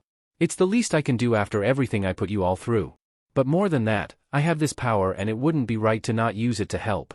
Harry was momentarily stricken by how similar that had been to something he himself would have said. It almost seemed like Tommy may have had a bit of a saving people thing of his own. Either that or just a strong sense of right and wrong and a need to prove himself. And you, Harry, Zordon spoke once more, snapping Harry from his thoughts and prompting him to heave himself out of his seat once more, luckily finding his balance a little easier this time. Once more you displayed your willingness to put yourself in harm's way to protect those who needed it. Ever since you arrived in our dimension you have displayed qualities that have always been treasured in those that fight for the side of the light: kindness, determination, an indomitable will, and no small amount of courage and quick thinking. I am most honored to now be able to welcome you officially to the ranks of the Power Rangers. So Harry is really a Power Ranger now, Zordon? Kimberly asked. Yes, Kimberly, Harry is officially a Ranger now. When he made the trip to commune with the morphing grid in an attempt to locate me, Harry and I managed to come to an agreement with the consciousness of the grid. You all saw the results for yourselves. Very cool, man. Zack commented with a smile, stepping back toward Harry and smacking his arm playfully. Harry would never admit that the blow had nearly taken him off his feet. Zack then paused and turned back to Zordon. But why is his costume so different from ours? The other rangers all perked up at Zach's question, including Billy, who had just emerged from Harry's room with his toolbox and wooden box in hand. Zordon looked to Harry, a silent query in his eyes, to which Harry nodded after a moment of thought. With a deep breath, Zordon began speaking again. With Harry's arrival in our dimension and Rita's subsequent taking of his wand, the balance of the grid was thrown askew. All across the galaxy, the forces of darkness were able to take advantage of this and take more of the grid's power for themselves. If left unchecked, this would have meant the eventual destruction of all we know, as evil took control over the galaxy. You mean that evil would have won just because Harry showed up here? Jason shouted, near demanding his answer from Zordon before shooting a scathing look Harry's way. Hey, it's not like I specifically chose to come here and give the wand to Rita. Harry snapped back, irritated. Harry is right, Jason. He did not choose for any of this to happen, and so none of the blame should be placed at his feet. In any case, the imbalance has been corrected.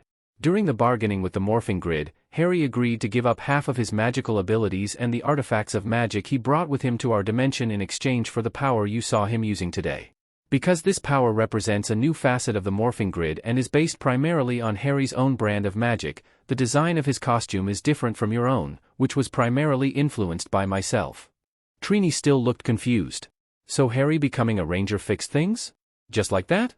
Zordon hummed in thought for a moment before speaking. Think of the grid and its balance like a scale. Rita's theft of Harry's elder wand tipped things into the favor of the forces of darkness, and with that side heavier, those forces were able to pull in more power, or weight in this analogy, which then tipped it further and let them draw on yet more. Over time, this imbalance would have resulted in the total loss of access to the power for all those of the light, resulting in darkness conquering all. With Harry added to the light side, as a champion of the light in his own world with a not insubstantial amount of his own power, the scale was evened out again, preventing the forces of darkness from growing stronger still. So Harry acted as a counterweight? Billy asked, having put his toolbox down and moved to stand with the others. He corrected the imbalance just by his presence? And you said he gave up half his magic to do it? Kimberly followed up, shooting a sad look to Harry before turning back to Zordon. That is correct. Zordon nodded, speaking solemnly.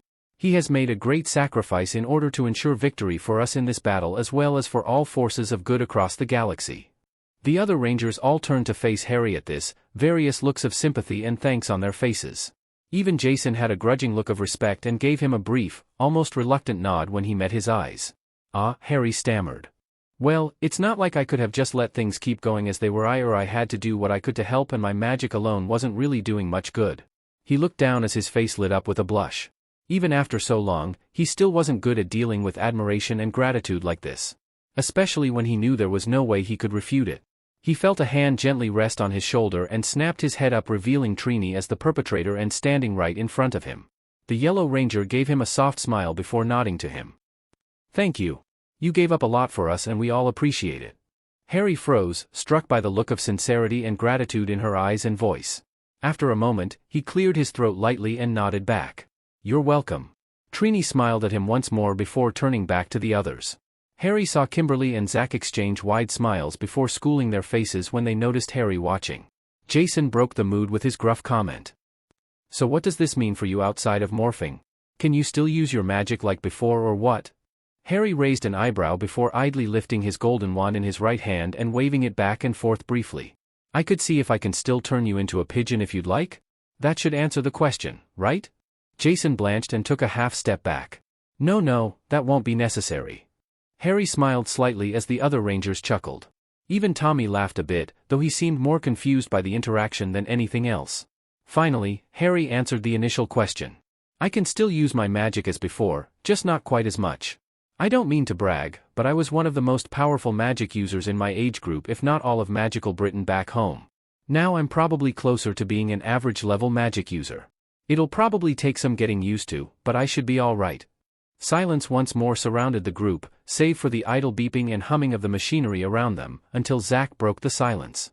Hey! This means that you don't have an excuse to pass on joining Jason's karate class now. Harry groaned as Zach laughed, causing Kimberly and Trini to perk up as well, remembering the conversation they had had back before the martial arts tournament when they had first seen Tommy. It seemed so long ago after all they had been through in the 4 days since then, but that didn't change their enjoyment of the eventual outcome. Jason crossed his arms, a smug look on his face as he chuckled. You know that I won't give you any special treatment just because you're a ranger, right? Harry shot Jason an incredulous look before taking a deep breath and meeting his eyes with all the determination he had gained in his old world. I wouldn't ask it of you anyway, Jason. I wouldn't be able to learn if you weren't doing your best to teach me. Zordon interrupted the potential stare-off with a soft chuckle of his own. Worry not, Harry. Your connection to the morphing grid will help you to learn the skills necessary to more efficiently fight against the forces of evil. It will not be as difficult a task as you seem to fear. Billy perked up, a smile on his face. You mean like how I picked up karate as quickly as I did? That was because of the morphing grid? Because I'm a Power Ranger? Zordon returned the teenage genius's smile. Quite correct, Billy. Though Harry's connection is different than that which you all possess, it will function in a very similar fashion. What do you mean by it being different? Harry asked, eager to learn more about his power from the only being who could tell him at present. Zordon closed his eyes and thought once more before responding. In my time since connection was re-established, I have been both helping guide the others to free Tommy and studying your new power, Harry. From what I have gathered in the brief time I had, your connection is similar, but lesser than that of the other Rangers. I believe that this is because your power is based more on your own energies than drawing solely from the grid as the others do. This is why you became so weak after the fight, why using your morph will tire you more than the other Rangers. Yours is a unique situation, Harry. As I'm sure you know, there has never been another Ranger with power like your own, and that will affect your morphing. So much of what we learn about this new branch of the power will likely be equally new and unique. Harry rolled his eyes at Zordon's last statement, drawing a light chuckle from the old wizard. As if he needed any reminder that he was in uncharted waters. Now, if there are no further questions at this time, we have some business to attend to, Zordon said, his voice once more firm and serious. Tommy. Harry. Step forward. When the overwhelmed-looking teen and Harry stepped to the front of the group, Harry mostly steady on his feet now, Zordon spoke once more. Now that you are both true Power Rangers, you must follow 3 basic rules of forever lose the protection of the power. OCRP. This was the part where Zordon laid out his ideology that Harry really didn't agree with, wasn't it? First, never use your power for personal gain. Alright, that one wasn't too bad. So he wouldn't be able to use his morph for whatever he wanted? It's not like there were many other uses for it other than fighting Rita. As long as he wasn't interested in courting fame anyway, which he never has been. Though it did raise some concerns due to the nature of his new power. Second, never escalate a battle unless Rita forces you to. And there it was. That was the rule that had set off Harry's unease after Zack and the others got so worried after Zack had saved them all from Golder and Tommy when Jason was being held captive. That was the rule that was so similar to Dumbledore's "everyone deserves a second chance" mentality that had caused so much trouble for the Order during the war. And finally, keep your identity a secret. No one may know that you are a Power Ranger. This one also wasn't as bad as it could have been. In fact, it straight up made sense. If their identities got out, there would be no end of trouble from concerned family and friends or people seeking the fame of being associated with the Power Rangers. The list went on and on. Harry had already gotten his fill of that kind of treatment with the whole boy who lived deal, thank you very much. Harry idly glanced to his right, where Tommy was nodding with a smile on his face. He almost groaned when he heard Tommy speak. You can count on me, Zordon, 100%. Zordon nodded in thanks and shifted to look toward Billy. I believe you have something prepared for Tommy, do you not, Billy? Billy jumped slightly before stepping forward and offering the wooden box he was still holding to him. Here, Billy said with a nervous smile. I made you a communicator. Thanks, man, Tommy answered, sounding surprised and touched as he opened the box to reveal the communicator watch that rested within. Harry surmised that it must have been why Billy didn't arrive at the command center until after the others and what he had had to finish tweaking when he did arrive. Once Tommy had closed the box again, Zordon shifted his attention to Harry with a calm look on his face. The silence in the command center seemed to stretch on for much longer than the few seconds it was, as everyone seemed to be waiting for Harry to agree as well. Finally, Zordon spoke again. And you, Harry? Do you agree to follow these rules? The wizard's face now seemed almost reluctant, as if he expected the problems that were about to surface. Harry sighed as he shook his head. I'm sorry, Zordon, but I cannot, in good conscience, agree with your terms. I can see the wisdom in some of the rules, but not in all. The uproar was nearly deafening, though not entirely unexpected. Tommy and Billy had merely flinched slightly in surprise, the latter leveling an inquisitive look toward Harry. Trini and Kimberly had spoken their disbelief, though at a reasonable volume. Zack and Alpha let out exclamations of surprise, but not much else. Jason just started shouting. It wouldn't have been too bad if he hadn't been standing mere feet behind Harry when he started. What do you mean you don't agree to the rules? You have to. You're a Power Ranger and those are the rules that we are meant to follow. Please calm yourself, Jason, and let Harry explain his reasoning. Harry was convinced that it was only Zordon's insistence that kept the Red Ranger from throttling him. The other Rangers, Tommy included, looked concerned, but Jason seemed nearly overwhelmed with rage. Harry idly mused that perhaps he was seeing Harry's refusal to follow Zordon's terms as another attempt at Jason's status as the leader of the Power Rangers. That is, if that was even Jason's problem anymore. It was entirely possible that the Red Ranger had gone from simple dislike based on paranoia to outright hatred without basis with all the stress the team had gone through with the Green Ranger episode. It wouldn't be the first time someone had focused their ire on him as an easy target. Shaking his head slightly to try and get his thoughts in order, Harry looked back up at the solemn face of Zordon. I have absolutely no problem with keeping my identity a secret. I know all too well how public opinion can be a fickle thing, and if everyone knew who we were it would likely bring more harm than good. I can also understand not using the power for personal gain as well. Within reason, that is. I can see how this guideline is set to keep people from taking advantage of the power, but as the power in this case is based on my own magic, it is mine to decide how I will use it. I mostly object to this rule on the grounds that my own magic and my morph are now irreversibly intertwined. Zordon's head bobbed in his tube as he nodded slowly. That is understandable, Harry. Though I sense that your true issue comes with the rule against escalation. Harry took a deep breath before letting it out slowly as he nodded. It does, Zordon. As I once mentioned, and all but Tommy know, in my last world I was involved in a war against a powerful dark wizard named Voldemort. During that war, the side of the light was led by a great light wizard by the name of Albus Dumbledore. He was a wizard of great power and said to be the only one that Voldemort feared. The problem was that he was a very forgiving man, almost to fault. It went so far that several fighters in the Order of the Phoenix, the group that Dumbledore led, were killed in battle because of Dumbledore's ideology. Everyone deserves a second chance. Now, I agree with this in principle, but Dumbledore took it to the extent that he didn't allow any of the members of the Order to use more destructive magics that might have the risk of killing any of the enemy. He preferred to take them captive and send them through the process of the law.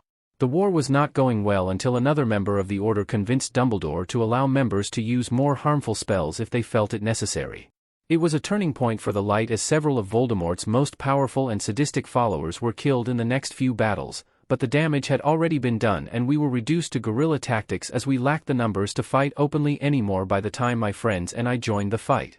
Harry looked over the other Rangers as he spoke, keeping a particular eye on Jason as he was the only one who seemed completely unmoved by the speech so far. With a sigh, he turned back to Zordon. My point, though, is that your concept of no escalation is frighteningly similar to Dumbledore's flawed ideology during the war I've already been through. I was first exposed to it when Zach got grilled by Kimberly, Trini, and Billy after he saved my life by summoning his Dinozord against Golder and Tommy. I was taught under the second ideology in my training for the war. I was taught that if you are facing an enemy that has absolutely no problem with killing you and those you care for, that you hold absolutely nothing back in your efforts to end them before they can do so. Harry turned back to Jason once more, meeting his eyes as he spoke in an effort to calm the rage that was still seething behind his eyes. Now, I'm not saying that you should charge into battle in your Zords for every monster, but if you see one about to destroy a building or attack some civilians and it doesn't know you're there is absolutely no reason you can't bring together the Power Blaster and take it down in one shot. There is no need for a long, drawn-out battle where you start bare-fisted and then pull out the weapons and then call the Zords when Rita grows the monster. If you have the opportunity to take out a threat before it has a chance to do more damage, collateral or otherwise, then it should be taken.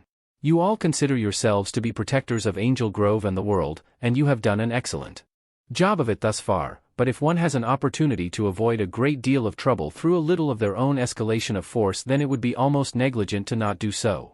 Jason seemed outwardly unimpressed with Harry's comments, though his eyes were perhaps a bit softer. The other Rangers looked largely uneasy with his opinion, though Zach and Tommy were at least nodding along with what he said. Then Zordon spoke once more, drawing Harry's attention back to him. While I see your point, Harry, there is nothing I can do. The oaths that I call for have been set in stone for over 10,000 years, since the time I first bargained with the morphing grid to create my branch of the power. The mighty Morphin Power Rangers are bound by these oaths, or else the power will abandon them, as was my agreement with the grid so long ago. Harry's brow scrunched up in thought. There was something about how Zordon had worded that seemed off. Important. Then Harry realized what the old wizard had been suggesting. So since the oaths you call for are exclusive to the mighty morphin power, I can set my own oaths? Or have none at all? Since there were none discussed when I bargained with the grid for my coin. Zordon nodded, a proud smile on his face, though still a hint of weariness in his eyes. This is true, Harry. I caution you though, as you suggested, it is a great burden to have this level of power and not abuse it. The temptation will be there, which is why the oaths were put in place initially. Zordon had a point. There was a way to fix things though, and it would probably help settle the nerves of the other rangers as well. With a firm nod, Harry once more lifted his wand, this time pointing it straight up in the air as he called on his flagging magic reserves to guide him. Very well then, I offer you my own oath. I, Lord Harry James Potter, Magi Ranger and originator of the Magi Ranger branch of the power, do swear on my magic that I will use the power granted to me by the morphing grid to fight for the side of the light and against the darkness and all those who seek to do harm needlessly. I swear that I will avoid using it wantonly or without provocation, but caution that I will not readily stand by and allow the forces of darkness to harm those innocent in the conflict I now find myself in. On my magic and under pain of losing such in the power, I so swear, so mote it be. A visible pulse of magic with Harry at the central point and backed by the power of the morphing grid emanated from Harry as he concluded his oath. The magic washed over the Rangers and Alpha with only the slightest flinch from them, but when it passed through Zordon's tube, it soaked into it and presumable into Zordon himself. As the object of the oath, the magic then worked to guide him through his part in accepting Harry's vow, should he so choose. I hear and accept your oath, Lord Harry James Potter. So mote it be. A second, smaller pulse of magic emanated from Zordon's tube and washed over Harry, binding the oath to him as the minor ritual was completed. From deep within himself, coming from the tiny point of light that represented his still recovering reservoir of grid power, Harry heard a second voice. I too accept your oath, Harry Potter. And I thank you for swearing to protect my balance. While it wasn't his intention when making the oath, Harry could see the grid's point of view on it. By swearing to stay true to the light, he swore to preserve that which he became a ranger to restore. And it was more than likely that if he somehow broke the oath and lost his magic and the power, the balance would still remain intact due to the presence of the Magi Ranger branch of power formed from the portion of his magic he had traded to the grid. He was pulled out of his musings as Zordon spoke once more. A most interesting sensation, Harry. I might wish to discuss it with you another time. I have never quite felt magic like that in all my years. Harry smiled as he relaxed and lowered his wand again, idly twirling it in his hand as he spoke. Not surprising since I don't think the grid allows for anything like a magical vow. Excuse me, Zack stepped forward.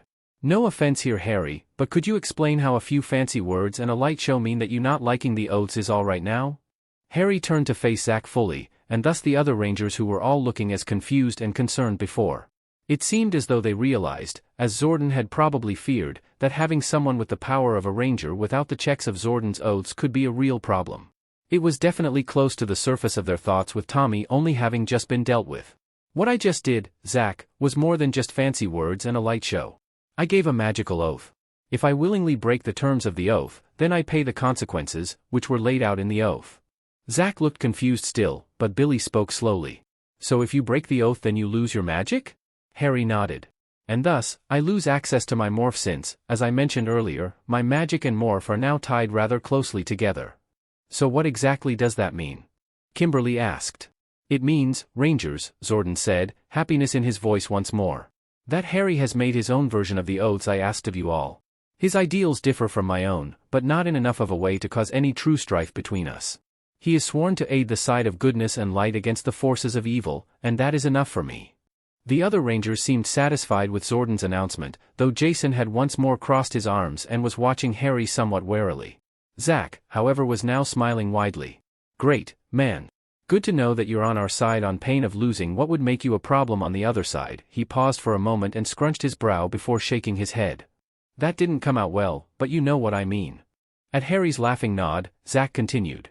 So now I just have one question for you.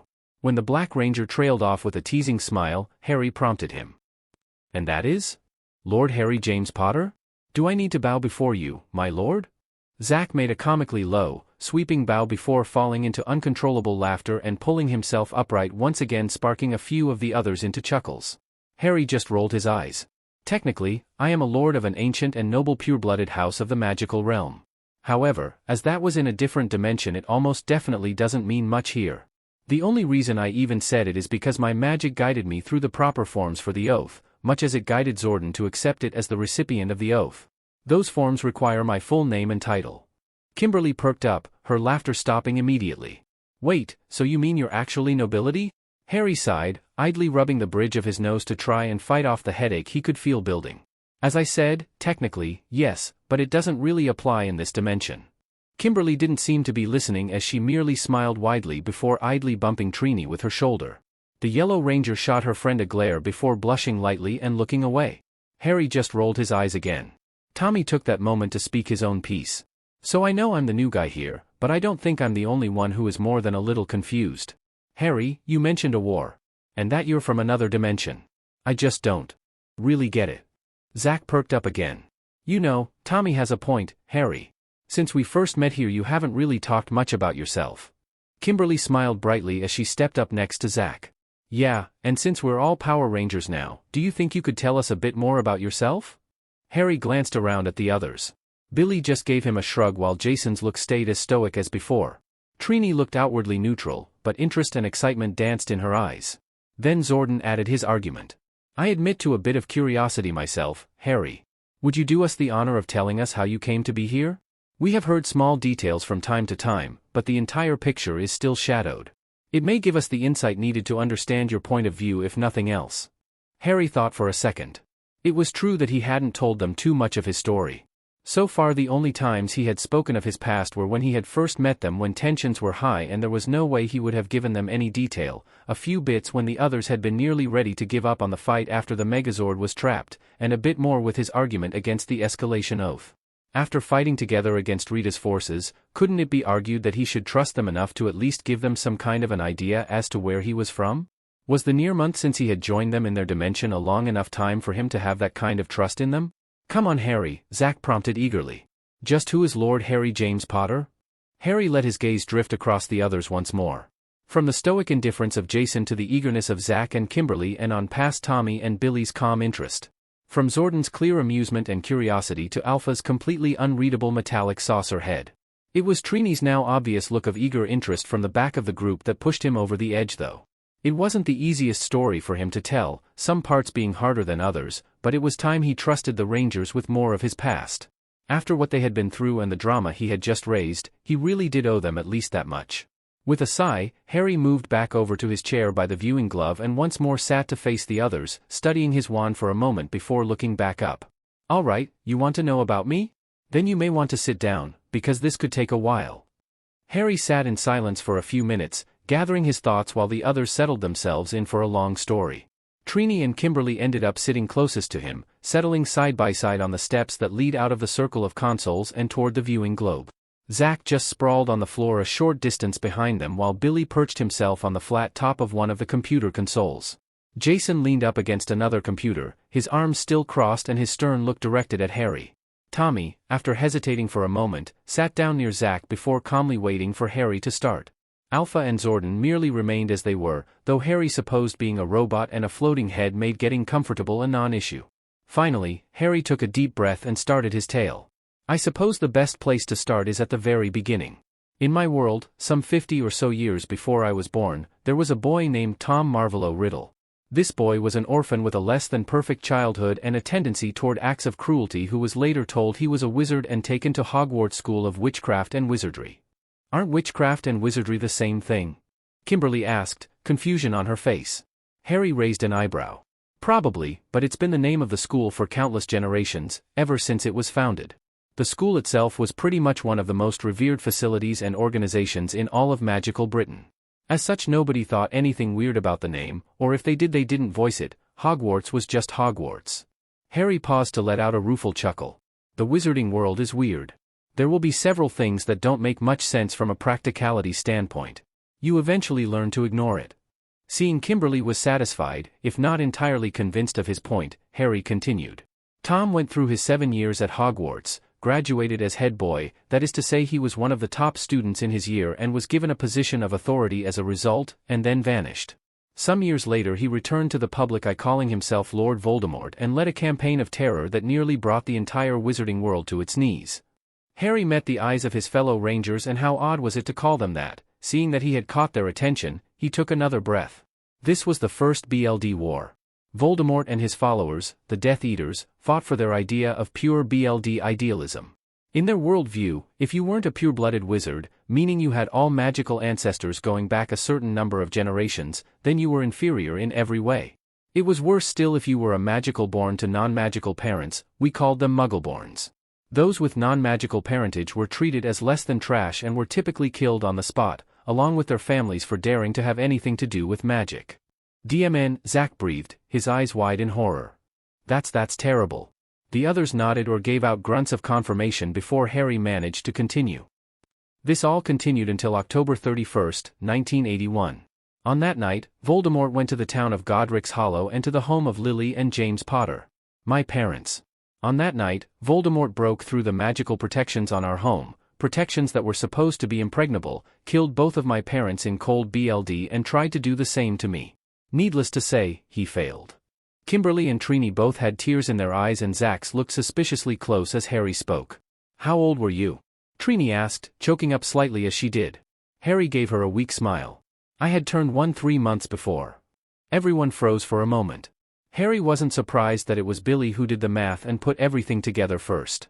Wait, that would suggest that you were born in late July or early August of 1980, correct? Harry nodded. Yep.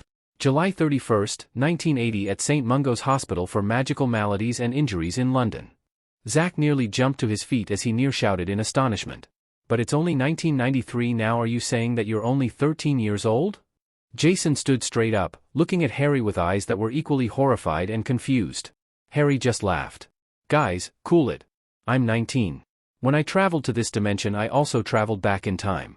When I left my own dimension it was September of 1999. I don't know the actual day for sure on account of being arrested on trumped-up charges and all that. And I'll get to that later on. The last was directed at Tommy, who looked ready to interject when Harry mentioned being arrested. So the discrepancies in the temporal flow between our dimension and your own have resulted in you being 19, but also 13? Billy asked, looking more confused than any of the others. Harry could sympathize. Time travel did weird things to your head if you weren't careful. No, Billy, I'm just 19. Just because my BRTH date is only 13 years ago here, doesn't mean my actual age is any different. If you ask Zordon, when they set up my identity here, he had Alpha set up my BRTH year here to reflect my actual age instead of my real birth date. Harry speaks the truth, Rangers. Zordon interjected. Harry was just thankful that someone was stepping in so the entire storytelling didn't get hung up on the time travel issue. He would have to carefully gloss over the time traveling in his third year to avoid a similar problem. Harry's chronological age, as defined by our sensors in the command center, is 19. His actual BRTH date in his original dimension means little at this point. Seeing that the others were satisfied and Billy had calmed slightly, Harry continued his story. So when Voldemort tried to kill me on that night, he cast a very powerful curse known as the Avada Kedavra, or killing curse. It does much what the name suggests. If you're hit with it, you die. Except I didn't. I've heard theories and suggestions for years over what happened that night, but ultimately all I've been able to figure out is that my mum did something that night that protected me from the spell and continued to offer a kind of protection for many years afterward. In any case, Voldemort's spell rebounded off of me, leaving me with this scar. Harry idly lifted his bangs up to reveal the now faded lightning bolt scar on his forehead before continuing. The spell then hit him and destroyed his body. He was left in a sort of spirit form, more like a wraith than anything else, and fled. Tommy tilted his head in confusion. Wait, if the spell is supposed to kill instantly and it bounced off of you, then why didn't it kill this Voldmonkey guy? Harry let out a snort of laughter before speaking. Voldemort had taken his own steps to ensure his immortality. He once bragged in my presence that he had gone further along the road to immortality than any before him. I'll explain exactly how he did it later on, but I'm fairly sure that that's why he wasn't killed that night. Would have done everyone a lot of good if he had been though, that's for sure. After a few moments to collect himself again, Harry let out a sigh. Okay, look. This next part is not exactly easy for me to talk about. I didn't really have a happy childhood. I've had a lot of time to work past my issues with it, but it's not something that's fun to speak of. That being said, please hold any questions as best you can, alright? Pausing once again to get nods from everyone, though they all had looks of concern on their faces now, even Jason. Harry closed his eyes and began. I was taken from my parents' house that night by a man named Rubius Hagrid. He was probably one of the kindest people I have ever known. A real gentle soul, but certainly not the brightest. He was a simple man, good-natured, but he couldn't keep a secret to save his life. In any case, he was there on the orders of the headmaster of Hogwarts, Albus Dumbledore, who I briefly mentioned earlier. His orders were to take me from the ruins of my home in Godric's Hollow and bring me to the house of my maternal aunt, Petunia Dursley. Dumbledore, Hagrid, and Minerva McGonagall, another professor from Hogwarts, left me on the doorstep that night and left to join the rest of the celebrating wizarding world, jubilant over the defeat of he who must not be named by the suddenly famous Harry James Potter, the boy who lived. Kimberly looked confused now. "I thought you beat that flight from death guy." Harry gave her a dry look and she winced slightly before apologizing. "Sorry, but still. Who is this he who must not be named?" "Forget that," Zach piped up. "Who's the flight from death guy you're talking about?" "Flight from death is the French translation of Voldemort," Trini answered promptly, still facing Harry. Harry nodded, taking the new direction with pleasure if only to delay the difficult retelling a bit longer. And he who must not be named was a title of sorts that the wizarding public gave to Voldemort. Along with you-know-who and, in one rather amusing instance, Lord Thingy, the general population went out of their way to avoid saying his self-given name, so great was the fear he inspired. As far as the translation goes, I'm fairly certain it was intentional on his part too.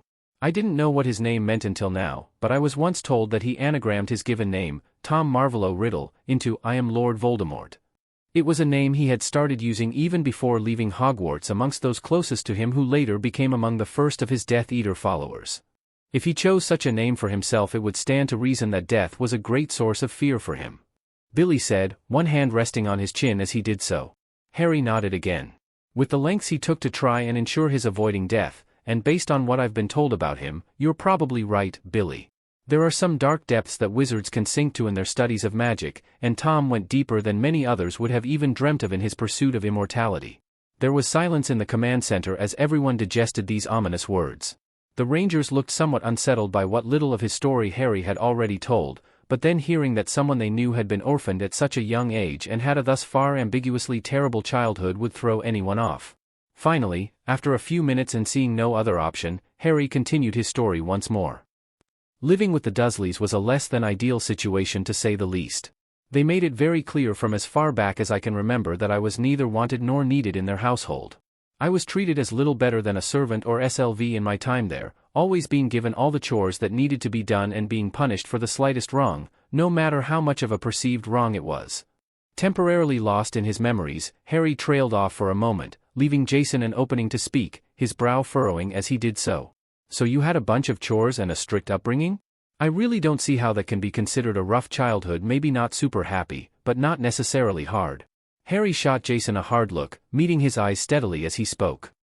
From a young age, really as soon as I was tall enough to see over the countertop while standing on a stool, I was forced to cook all the meals in the house. If I got anything wrong, if the food was even the slightest bit overdone or didn't taste quite right, I got punished by being locked in the cupboard under the stairs without any food for myself. I would get sent out to mow the lawn from age 8. They would have me do it later in the evening when it was too dark for the neighbors to make anything out, and I had to use an old manual push mower since a gas-powered one would wake up everyone. If I missed any spots, I would be locked in the cupboard for the entirety of the next day, only being let out to try and fix my mistakes that evening. Jason's eyes grew wider and wider as Harry continued, describing the various horrors and cruel treatment that he received from his BLD relatives. Trini and Kimberly had tears in their eyes again, and Billy, Tommy, and Zach were beginning to look ill.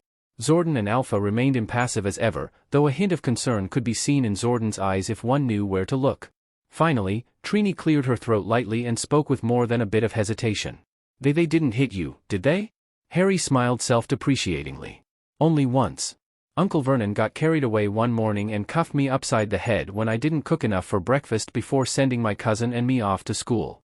He managed to hit my eye well enough that by the time I got to the school, there was a rather easily visible bruise forming. Naturally, there was an investigation, but nothing ever came of it. To this day I don't know how much of it was due to Vernon paying bribes and how much of it was just laziness on the part of the investigators, but the only thing that came out of that was a weekend of no meals locked in the cupboard." "You keep mentioning this cupboard," Tommy asked, hesitantly, though all the Rangers looked rather uneasy now. "Was it like some kind of timeout room or something? Did your cousin get sent there too?" This time Harry full out laughed. "Precious diddy-dums get sent to the cupboard under the stairs? That's a joke if I ever heard one. No, Tommy, my cousin was the most spoiled fat lump you've ever seen. He makes Bulk look intelligent and well-mannered by comparison. Besides, Dudley had his own room to get sent to if he ever did anything worthy of punishment, not that that happened often. Most of his bad behavior was blamed on me after all. His own room, Jason whispered, horrified all over again. You slept in the cupboard under the stairs? They were sending you to your room and locking you in there in the cupboard under the stairs? Nodding at Jason, Harry smirked slightly. Does my childhood qualify as being rough now, Jason? Blushing slightly and with an apologetic look on his face, Jason mumbled a quick sorry before Harry started talking once more. Anyway, I survived the Dursleys for 10 years before things started changing. Shortly after my 11th birthday, I got a letter inviting me to Hogwarts, and boy was Uncle Vernon less than thrilled. And so Harry told them of his life. He spoke of the reactions of his aunt and uncle to the invasion of the magical world into their normal life. Of being given Dudley's second bedroom in an attempt to look good in the eyes of any potential magical watchers. He spoke of the mad dash across the countryside to try and escape the never-ending supply of letters. He spoke of meeting Hagrid once again and his introduction to the Wizarding World and Diagon Alley. He spoke of Gringotts, of receiving Hedwig from Hagrid, of Platform 9 3/4, of meeting Ron and Hermione for the first time on the Hogwarts Express and of Draco Malfoy and his bookends.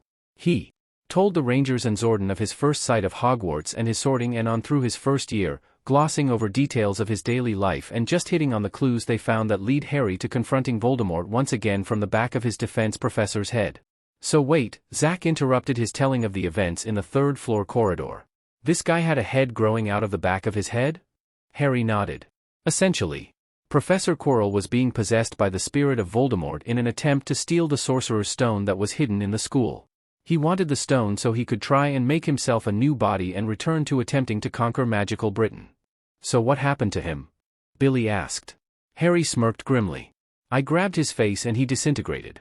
He was met with blank looks and silence. Harry couldn't help but laugh. As it was explained to me, the protection my mother used on the night of her murder that still lingered in my BLD was painful to Voldemort and any who housed his spirit. Quirrell's body was already falling apart just because he was housing a powerful spirit like he was, and the positive magic just overwhelmed him and his body gave out. So you killed him? Jason asked, somehow not surprising Harry. The mage nodded firmly. He was the first servant of Voldemort I was forced to kill in my life, and unfortunately not the last. Well hey, man, it's not like you had a choice, Zach commented, looking uneasily between Jason and Harry. The guy was trying to kill you at the time, right? Self-defense. Harry gave another weak smile. You try explaining that to a traumatized 11-year-old and let me know how it works out for you. Shaking of his unease after a few moments, Harry jumped back into his story. He told the Rangers of Dobby the house elf stealing his mail and ruining Vernon's business dinner. Of the Weasley rescue and life at the Burrow before they returned to Hogwarts. He spoke of the strange happenings in his second year, the voice only he could hear and the apparent return of the heir of Slytherin. He told them how most of the school turned on him, believing that he had something to do with the attacks once it became known that he spoke Parseltongue. At least they did until Hermione was found petrified near the end of the school year. He told them of solving the mystery of the Chamber of Secrets and he and Ron taking their useless defense professor with them to try and confront the beast within.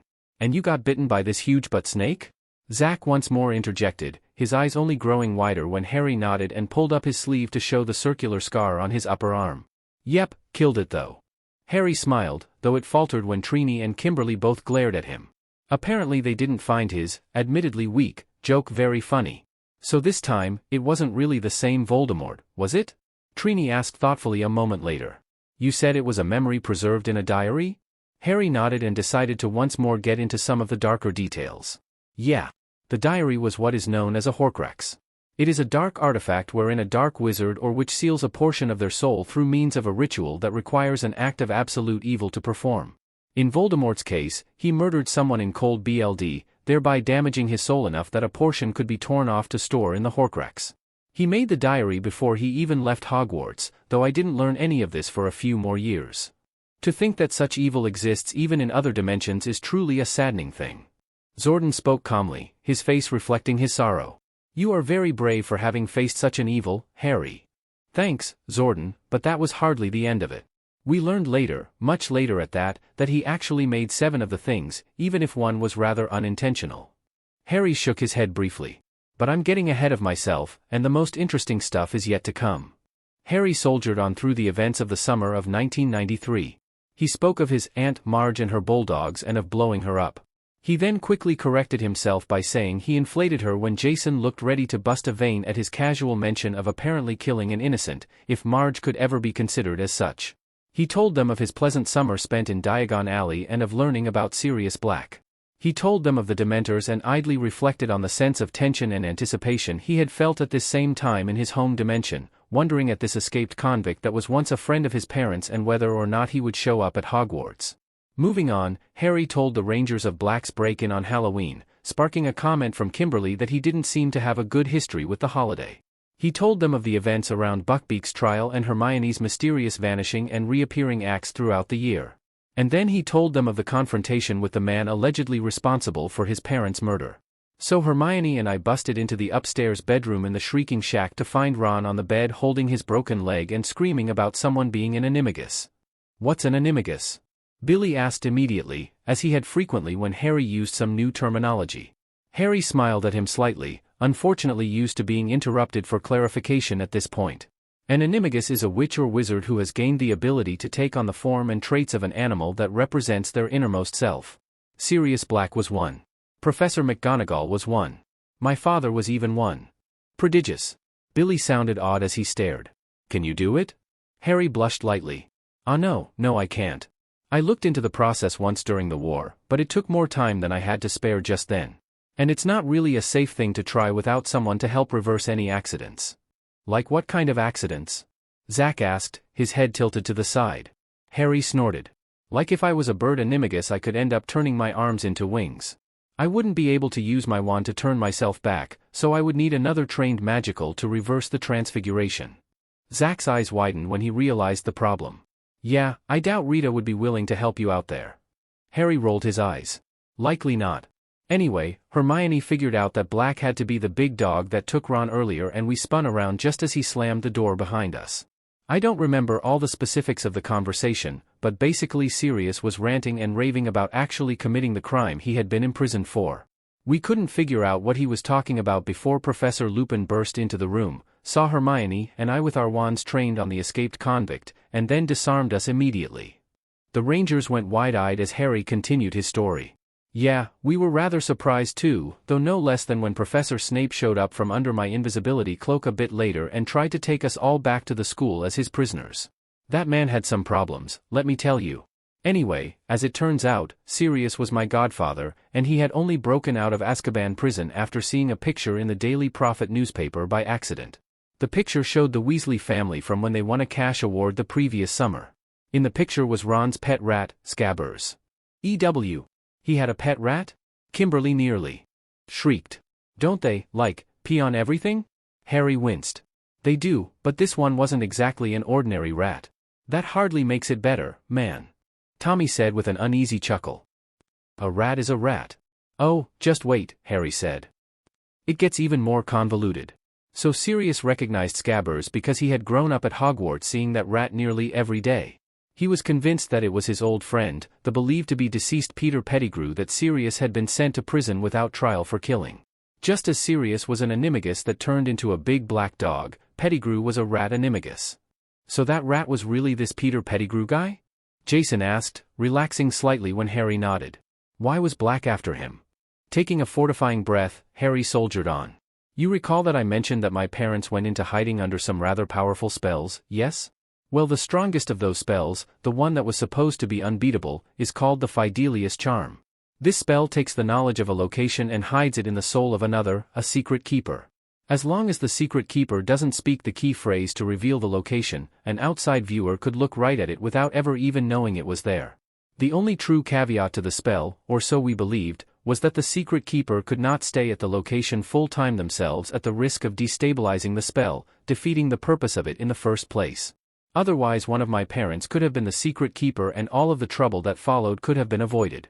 It was commonly known that my father and Sirius Black were the best of friends. It was also commonly known that Sirius was the secret keeper for my parents. So when the Fidelius was broken and my parents killed, Sirius was arrested and imprisoned as Voldemort's right-hand man for the betrayal that led to their deaths.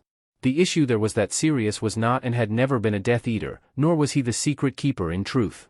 It was all a ruse, a prank if you will, as my father and Sirius were both pranksters at Hogwarts, in order to throw Voldemort off the trail of the real secret keeper, Peter Pettigrew.